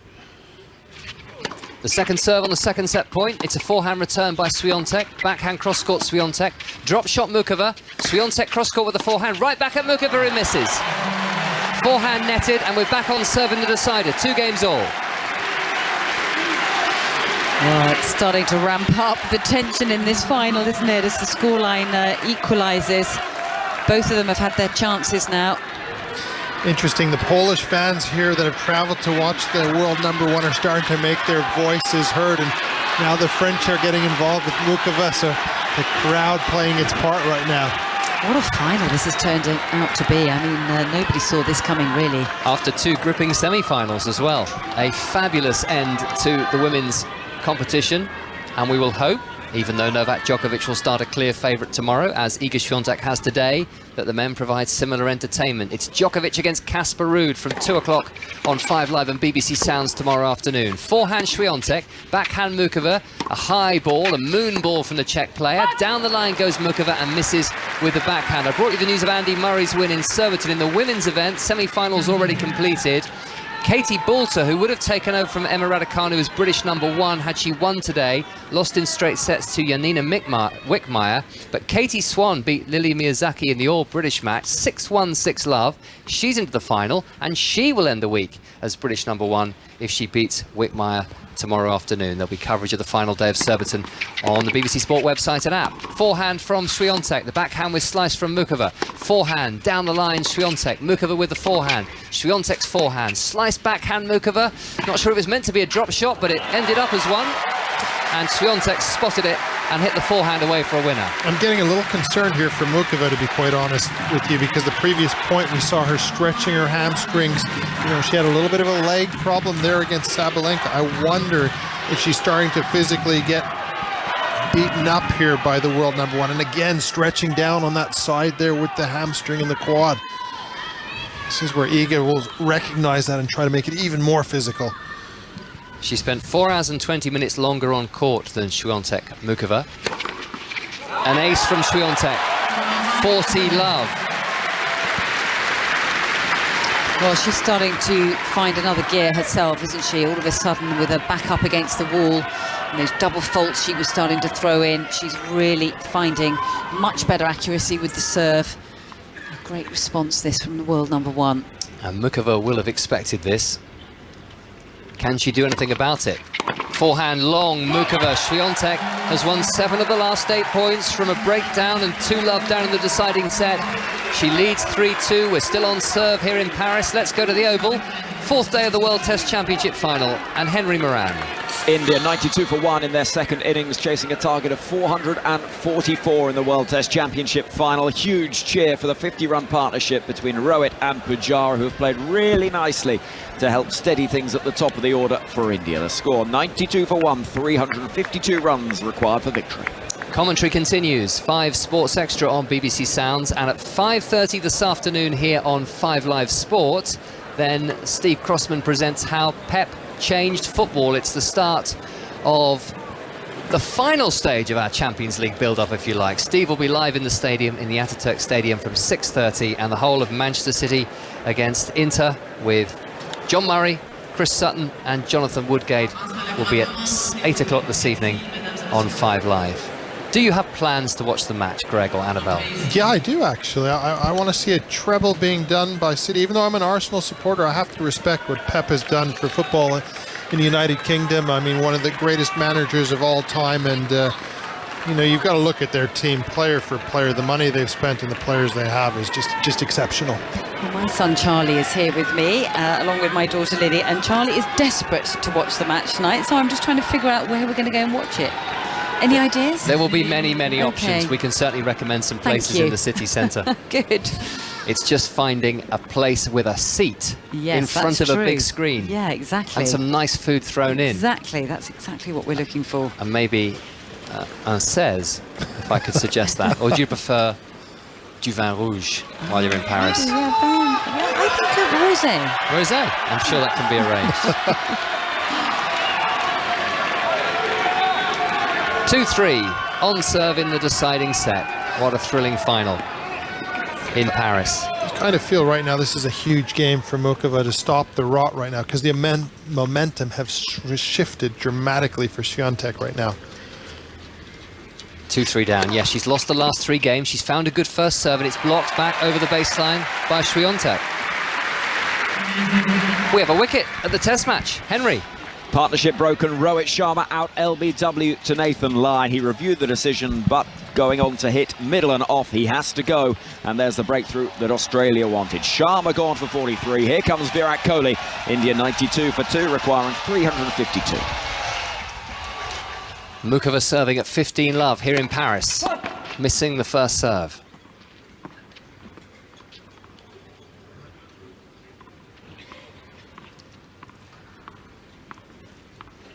Suddenly all quiet after a very noisy couple of hours on the Philippe Chatrier court. The point goes to the Czech Republic as Świątek misses her backhand. An opportunity there, puts it into the net. I thought that was going to be a double fault, but it was a very aggressive second serve. She's got a beautiful technique on it, and even though Świątek was trying to be aggressive, she didn't quite get hold of that ball. It reared up, didn't it, Greg? It did, and you know, service accuracy has been exceptional, really, to turn around this match. Allows her to get on the front foot, and she'll be very happy to get 2 easy points in the service game.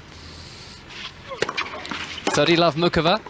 Very deep and powerful return by Świątek. Now a backhand. Muchová defending hard. Hits a forehand to the forehand of Świątek, but that forehand has too much pace on it. And Świątek wins the points.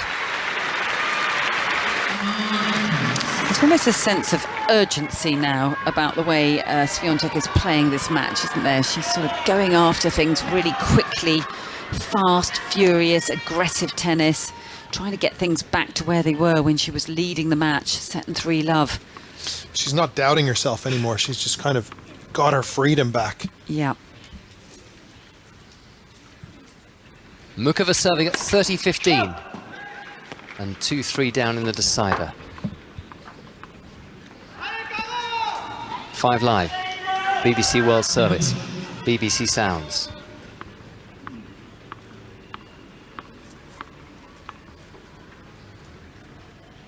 Muchová serves. It's onto the backhand of Świątek, and it's just the wrong side of the baseline, so Muchová has had a couple of easier points than she would have anticipated in this game, and here are 2 game points for 3-all. Yeah, definitely. This ball's just floating long, and as you say, she would have expected to have had to work for some of those points. Very, very composed, Muchová, isn't she? The way she sets up to go into her service motion, and bearing in mind the scoreline right now, she always just takes her time, very sort of zen-like on the court. Like she's been doing a bit of yoga before she came out into the match. Well, she hides the emotions quite well. She's just missed that first serve by about a mile there. There's got to be some tension there, but she disguises it exceptionally well. Forehand return, that's a bit of a wild one from Świątek. Really went after it, but dragged it wide, hooked it wide. And Muchová has held that all-important game. It's 3-all deciding set. Who would have believed this after about an hour on the clock, that after 2 hours and 22 minutes we would be locked at 3-all in the final set with no clue as to who was going to take this title. But this is what you watch sport for, because everybody's saying Świątek is the heavy favorite. She's going to win this one for sure. Going to win her 4th major title, but you know, Muchová has really made this a contest, and it's a 50-50 phone a friend. As you know, you like those millionaire sort of questions. Yeah, it really is. 3 games all. Świątek now serving. Commentary box end here in Paris.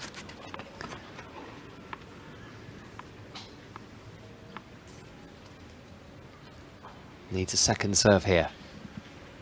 Still plenty of blue sky above. It remains hot and humid in the French capital. The moon ball backhand by Świątek just buys her a little bit of time and often has tactical advantages too. Backhand from Muchová at full stretch. Świątek cross-court with a forehand. Muchová cross-court with a forehand. Świątek into the net. I really like that play from Muchová to return with the heavy topspin deep, go moon ball to moon ball. Just change the rhythm with Świątek, because Świątek's much better when the ball's one height. Very tactically astute. Yeah, I agree with you completely. I think she much prefers to take pace and send it back with pace, but I think she dislikes, you know, a little bit of the junk balls and things that will mess with the rhythm. That's when the forehand might start to break down. Love 15. Świątek serves into the net. One other match in progress. It's the men's wheelchair doubles final. Alfie Hewitt and Gordon Reid, the top seeds, trying to win the title here for the 4th year in a row, have the first set on a tiebreak against the second seeds, Martin de la Puente and Gustavo Fernandez. They won it 11-9 on a tiebreak, and it's 2 games all in the second. Wow. Oh my goodness. Double fault Świątek. She is definitely flustered. Well, the interesting thing about this matchup, we talked about the variety of Muchová. The 2 players who've beaten Sabalenka, but Sabalenka and Rybakina, they power through you. It just shows you there's a different way to really beat the world #1 if you can have that variety in your arsenal, even if you don't have that big of a firepower in your game. 3-all, love 30. Świątek misses another first serve. By far and away the most stressful situation she's found herself in a Grand Slam final. She's won the first 3. Victory today would be a 4th Slam title, a 3rd at Roland Garros. Second serve is good. Forehand Muchová. Świątek's forehand. Muchová slices the backhand down the centre of this court. On the stretch, a backhand from Muchová. Now she's running to her forehand side and swinging that cross-court Muchová. Long Muchová with the forehand. Well, Świątek doing well there to stay up on the baseline in that last exchange and pushing Muchová quite far back. It was more difficult for her to sort of control the point from so far behind the baseline. And it really does feel like she's walking a tightrope at the moment. A lot of tension. I can't imagine what the tension's like in her support camp. Right down the other end. 15:30. Świątek. Backhand return Muchová. Świątek's backhand down the line. Muchová with the forehand. Backhand Świątek. Muchová now inside the baseline, plays the drop shot. Reached by Świątek, but it's an easy volley put away for Muchová. She'll have 2 break points after we've heard from Henry Moran. Where another wicket has fallen at the Oval, big wicket as well. Pujara gone, caught behind off the bowling of Cummins for 27. India have lost 2 wickets in the space of 5 balls and 93 for 3. Well, this is just magical tennis from Muchová. I mean, throwing in that beautiful, short, kind of bunted drop shot, drawing Świątek forward. She couldn't handle it, and then the finish with the volley. I mean, she's playing this sort of tennis, which is such crowd-pleasing tennis. She was a break-up. She led this set by 2 games to love. A chance to go a break in front again. 2 opportunities, in fact, at 15:40. A slice forehand return by Muchová. There's something a little bit different. A flatter forehand now from the Czech player who's inside the baseline, hitting down the line, and it's wide from Świątek. And after some mistakes from Świątek and that double fault, Muchová absolutely took that game by the scruff of the neck. She breaks again. She leads 4-3. She is 2 games away from a French Open title that looks so improbable when she trailed the world #1 by a set and 3 love. I mean, it's just been stunning tennis. And, you know, the array of variety there going back behind Świątek. Świątek was expecting the approach shot into the backhand side. 3 balls into the forehand side, comes forward. Slice forehand return, which I like, a little old school tennis there. And the use of the drop shot, and then not only the use of the drop shot, but the exceptional movement she has at net to position herself perfectly. We haven't seen this from a player since, I'd say, Martina Navratilova. That's how good her movement is, and her variety is at the net as well. And she has got the full package. The question is, does she have the mindset to finish it off? That is the intriguing question, and that's what makes this so interesting, because with Świątek, even though she's behind, we know she's done it before. The question is, can Muchová keep those emotions under control? Because the tennis is definitely there. Yeah, it certainly is, and she's out of the chair quickly again as she was before. And there's something about the way that she was handling that last game and the body language that she was putting out and the freedom that she was hitting the ball with. It just tells me that she's feeling in a really, really good place. She doesn't look shackled with fear about heading towards the finish line. She looks to me as if she's really, I don't know, just believing in herself. We shall see. That's the $1,000,000 question, Annabelle, because yeah. if you're serving for it or you have a match point, can you cross that hurdle? That is the question. And she probably doesn't yet know the answer herself. 4-3, Karolína Muchová, 2 service holds away from the title in Paris. This is a woman who was told by some doctors that she might never play again after a sequence of bad injuries and all sorts of problems when she had a growth spurt at the age of 16. But here she is, leading Iga Świątek, the world #1, 4-3 in the deciding set of the French Open final. Świątek hitting the sideline with a forehand down the line. Well, that was a risky shot, but oh my goodness, that's what champions do, isn't it? Come up with something a little bit special, because she didn't give herself much margin for error on that forehand, but she nailed it. Love 15. Started playing tennis from an early age. She had courts just 50 meters from her home in Olomouc and played a huge amount of tennis and handball as a young girl. Good return here by Świątek, but it's absorbed well by Muchová. Hits the forehand onto the Świątek forehand, but a big forehand down the line from Świątek. Oh, take that. Wow, the world #1 is just saying, okay, I'm going to go down swinging here. You're going to have to beat me. You know, just deciding I can't be solid. Solid isn't good enough today. I've got to really go after it big time. Yeah, irritation behind that last forehand. And as you say, Greg, just swinging from the hip. Not a lot Muchová did wrong in those last 2 points. Only thing is the balls could be a little bit deeper, but also the pressure that's being put on her. Love 30 down, Muchová. There's a little bit of a nerve there, catching the ball toss. Pretty normal. Likes this one, but misses the first serve.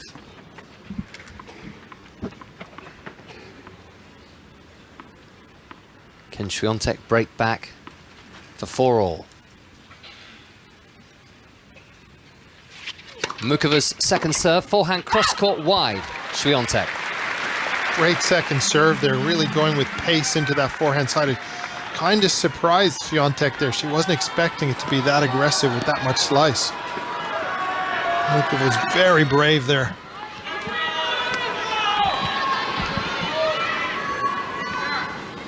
(15-30) down Muchova.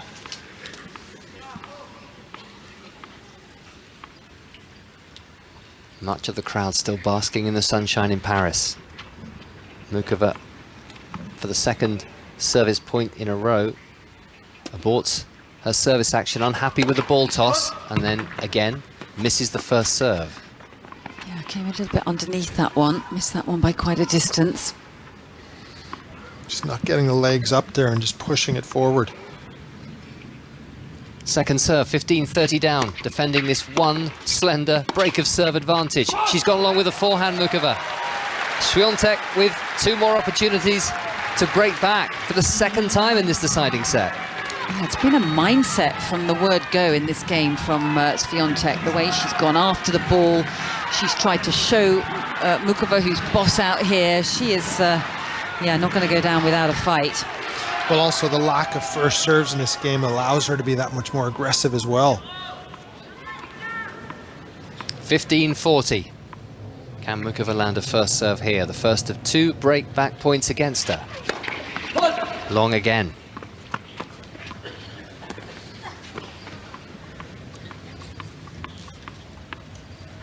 Second serve. Muchova has been the first player to take a set off Świątek at Roland Garros this fortnight, but that will not be much of a consolation if she doesn't go home with the trophy. Break point Świątek, backhand return. Backhand Świątek down the line to the forehand of Muchova, which is hit well cross-court. Drop shot Muchova. Świątek sprinting in towards the net and somehow misses the backhand. Problem is when Świątek comes forward, she doubts what she needs to do with the ball. She's looking at her opponent rather than saying to herself, I'm going to hit it down the line or I'm going to hit it cross-court and not care about it. That's something she needs to work on her game, because there's no way she should have missed this approach shot. She had plenty of time.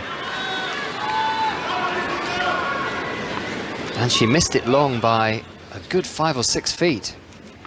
1 break point is saved by Karolína Muchová. Here's the second after 2 hours and 33 minutes on the Philippe Chatrier court. And she serves an ace. How many times have we seen that at some key moments today? Just that serve in full flight, really using her height, getting up after the ball and just nailing it into that corner. Stunning. I agree, Annabelle. And the other thing as well, she's serving and volleying. So when she's serving and volleying, she just moves up and into the court that much better. Will she make Świątek pay for that long, short forehand? It's now deuce. Muchova's trying to move 5-3 up in this deciding set. But she's going to have to rely on her second serve once again here.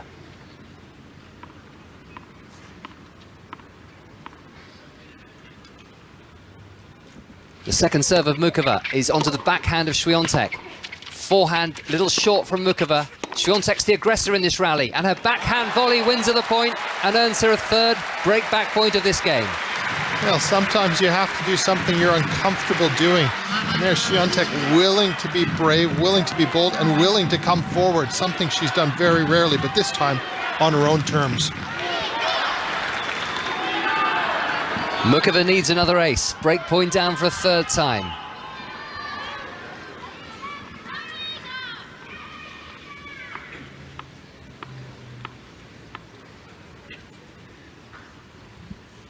Muchova serving to her now.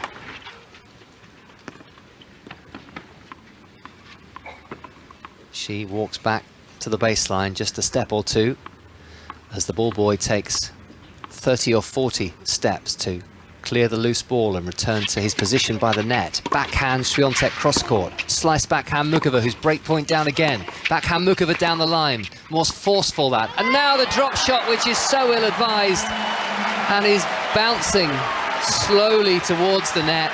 She was behind the baseline. She's made a complete hash of that. And it's 4 games all deciding set. Yeah, that's got to be put out of her mind swiftly, because that was a horrible drop shot and didn't get hold of it at all. In fact, it bounced just a couple of feet in front of her. So a bit of a nightmare situation, that one, but she just needs to put that behind her, refocus, and try and go after another break of serve here. But once again, really impressive mental stability there from Świątek.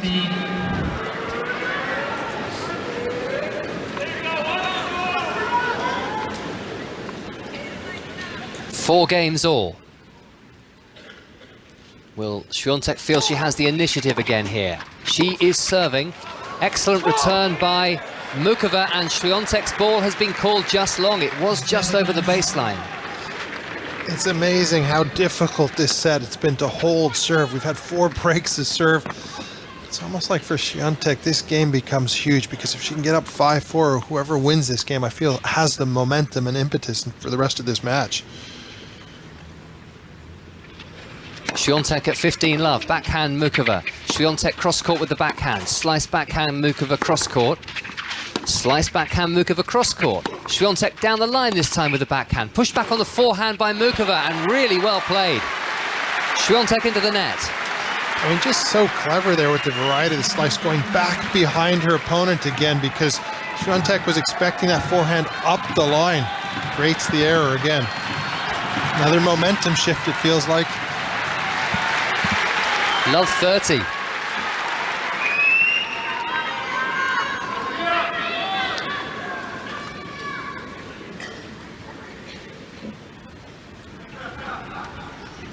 Świątek not perturbed or disturbed by that laughter. Blocking it all out. Went through with her service motion, missed. So a second serve when Love 30 down at 4 in the deciding set. Second serve is onto the forehand of Muchová. Świątek's forehand smashed down the line. Oh, that was a sensational forehand once again. I mean, she just keeps on coming up trumps when, you know, she's at her most sort of back up against the wall moments in this match.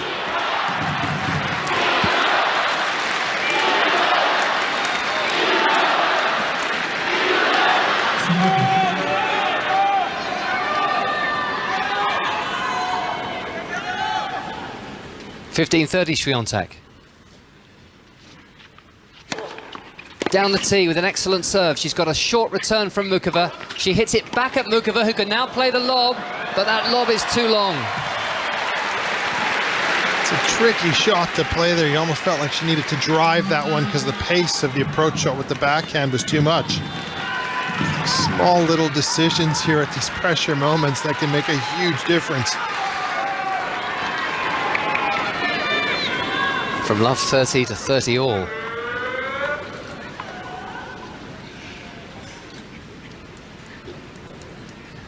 Świątek ready to serve again.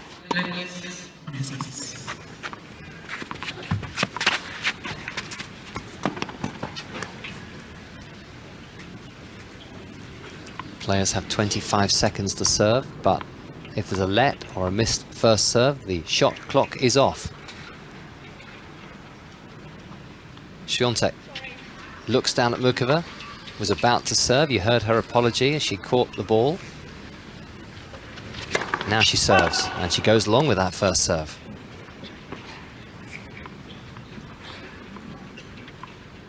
Second serve. Just adding to the tension. A let, an errant ball toss, a missed first serve, and a good second serve. Forehand return from Muchová.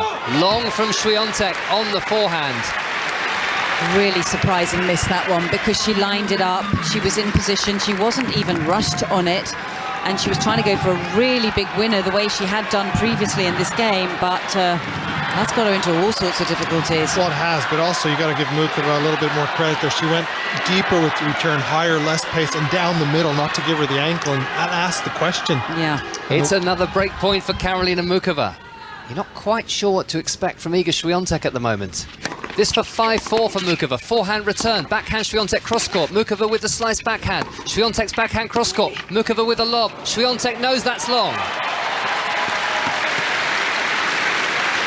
This is where the world number one is so good. She doesn't hesitate on the big moments, because that wasn't an easy backhand to deal with off that short slice, but yet she was bold, she was brave, and willing to take it on.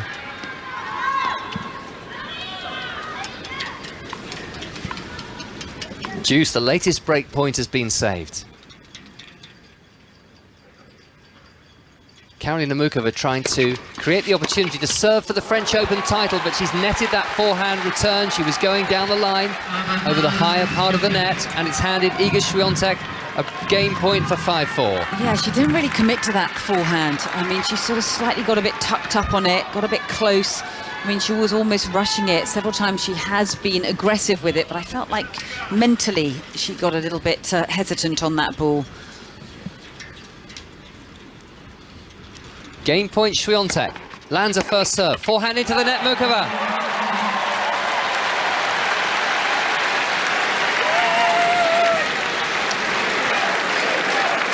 Świątek leads by 5 games to 4. The conclusion coming up here on BBC Sounds, 5 Live Sport and Sports World on the BBC World Service, and then tomorrow afternoon our coverage on 5 Live at least will start at 2 o'clock in the afternoon. Novak Djokovic going for a 23rd Grand Slam singles title. That would be a record for a man against Casper Ruud, who at least has the experience of playing in 2 previous Grand Slam finals in the last 12 months, including here at Roland Garros 12 months ago. So, here we go. Iga Świątek leads Greg 5-4. Now we see whether Karolína Muchová can try and forget about the scoreline and hold her serve and stay in the final. Well, she got a little bit tight at the end of that game, and Świątek took advantage. I really feel that 9th game and that hold to serve for Świątek could make the difference here, but we're going to find out what mental fortitude the Czech player has here right now, because Świątek, anything short, any opportunity to take it on, she's going to be super aggressive in this game. The line judges have just been replaced. They have completed their allotted number of games, so they get to go and watch it backstage. They may feel slightly cheated to be ordered off court at this particular moment, with the destiny of the French Open title possibly just 1 game away. We've been playing for 2 hours and 42 minutes. Muchová came back from a set and 3-love down, but now she needs to hold her serve, or Iga Świątek will be the French Open champion for a 3rd time. Great start on serve from Muchová. What a return by Świątek onto the baseline. Forehand cross-court Świątek. Muchová with the forehand cross-court. Świątek down the line. She's in at the net. The lob from Muchová is long. Well, quite a brilliant first point from Świątek. Very purposeful, decisive, putting down the hammer on a couple of those big ground strokes. Couldn't have played a more positive point.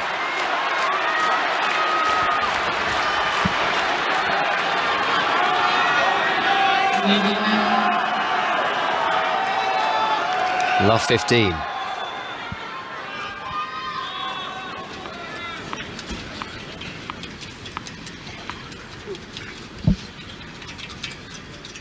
Muchová, after waiting for the crowd to quieten, misses her first serve as she aims down the tee. Świątek was off in pursuit.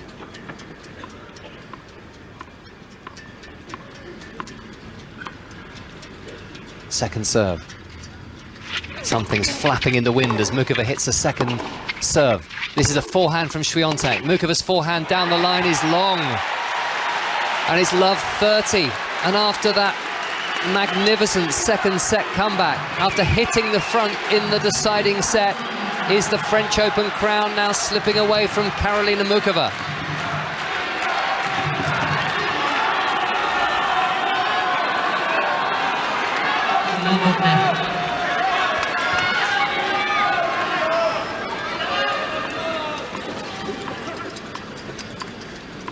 Two hours and 44 minutes. She's kept the world number 1 out there, but this is love 30. Fine serve, Muchová. Backhand into the net, Świątek. Yeah, and listen to the fans as well after she's come up with such a big serve. You know, they want this match to keep going and extend it a little bit longer. That was a big serve. It was. She's going to need another one, though, here at 15:30. Keep being the boss here somehow, finding to stay in front and on top of Iga, because if Iga gets anything short or anything she can attack, she's going to go after and take advantage. 15:30, a glance down the court to Iga Świątek from Karolína Muchová. She serves the Czech player. It's another good serve. It's just chipped back by Świątek. Cross court and wide, Muchová with a forehand. An error that means Iga Świątek has 2 championship points. Yeah, and I'm sure after all the sort of twists and turns and all the excruciating ups and downs of this match, she can't believe she's been handed a couple of free points in this game. I'm sure she thought she was going to have to work a bit harder to get to this stage. 22 years and 11 days old, Iga Świątek is on the brink of a 4th Grand Slam title. This is championship point number 1 in Paris.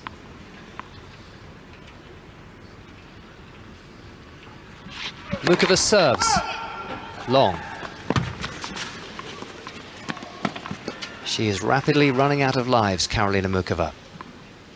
First championship point for Iga Świątek on a second serve. It's a double fault from Muchová. Świątek drops her racket. The 3rd time she's experienced this sensation on the Philippe Chatrier court. She's a French Open champion again, and her perfect record in Grand Slam finals continues. Played 4, won 4. The world number 1 proves unstoppable at Roland Garros once again. It's Muchová who comes round to Świątek's side of the net. It's a terrible way for a Grand Slam final to finish. There's an embrace between the 2 players, and Świątek is sobbing. And she's walking now slowly to the far end of the court to get as close to those in the players' box as she possibly can. How many more of these titles can she win? 3 secured at the age of just 22. Only one woman was able to take a set off her. That was Karolína Muchová. But ultimately, when the chips were down, it was the world number 1 who was stronger. And again, it was the world number 1 who has taken the title, Annabelle. Yeah, but God, my goodness, didn't she put herself through it to try and get over the line there? I mean, extremely impressive how well she handled those very, very difficult moments, and against an opponent who was so inspired, throwing everything at her. You know, so many different combinations and ways to win the points, making things difficult, but also appeared to hit this golden patch where she looked unplayable at times. And how she managed to kind of keep on fighting, but finding that gear, finding the level, staying mentally strong was very, very admirable. So fully deserved win, but what a wonderful final it ended up being, because I thought it was going to be a little bit of a damp squib, but oh, it turned into a very, very memorable match. And we see lovely pictures of Iga embracing her team, her psychologist, and everybody who's worked so hard, and what this means to her as well. Is it's the first time in a Slam final where she's lost a set, had to dig deep, down a break twice in that final set, but still found a way to come through. And that's the sign of a great champion, winning her 4th major. But let's give a lot of credit to Muchová, because she will be bitterly disappointed, but she's announced herself to the world. If she can stay healthy, she's got a real threat to get to the top of the women's game as well. And she can play on all surfaces, can't she, too? Karolína Muchová, a semi-finalist at the Australian Open. She has now reached the final at the French Open, 2 Wimbledon quarterfinals, and I think we should be very excited about her prospects in a few weeks' time and in subsequent years. But it's all about Iga Świątek again. Only Monica Seles and Naomi Osaka, and now Iga Świątek in the Open era as she dances back onto the court and applauds the crowd, have won their first 4 Grand Slam finals. And by way of comparison, Świątek is the youngest player since Serena Williams to win a 4th Grand Slam title. 22 years of age. Yes, Aryna Sabalenka, Elena Rybakina, the next generation that are still to come are going to make life difficult for her, but she has every chance of becoming one of the greatest players the sport has ever seen, Greg. No question about it. I think she's going to win double-digit majors. Will she get to where Serena Williams has achieved? I don't think so, but I think there's so many great players around her, and this is what the women's game needs. A dominant force, but all of the players around her, from Sabalenka to Rybakina to Muchová, are all getting better because they're forced to, because of how good she is. Yeah, I think that there's a lot to have learned from the way that Muchová played her today, for the other players to look at and watch and see some of the tactics that were employed to really make life difficult. For at one stage, last year when she won the 8 titles and looked unplayable at times, she's had her vulnerabilities this year, but it's also made it so exciting with the different matchups, the different styles. And Muchová, as I said before earlier when we were in the match, some of those volleys, I mean, they were absolutely exquisite. And I think that we're going to see a lot more players starting to implement that type of tennis, because it's so fun to watch. It must be fun to play it, and it makes for great entertainment. Wonderful match. Well played, Muchová, for turning it into such a fabulous final. Annabelle, Greg, thank you very much indeed. Thank you. Iga Świątek is the champion again. She recovered from 2-love down in that deciding set to win it 6-4 against the unseeded Karolína Muchová, and that is Roland Garros title number 3, Grand Slam title number 4.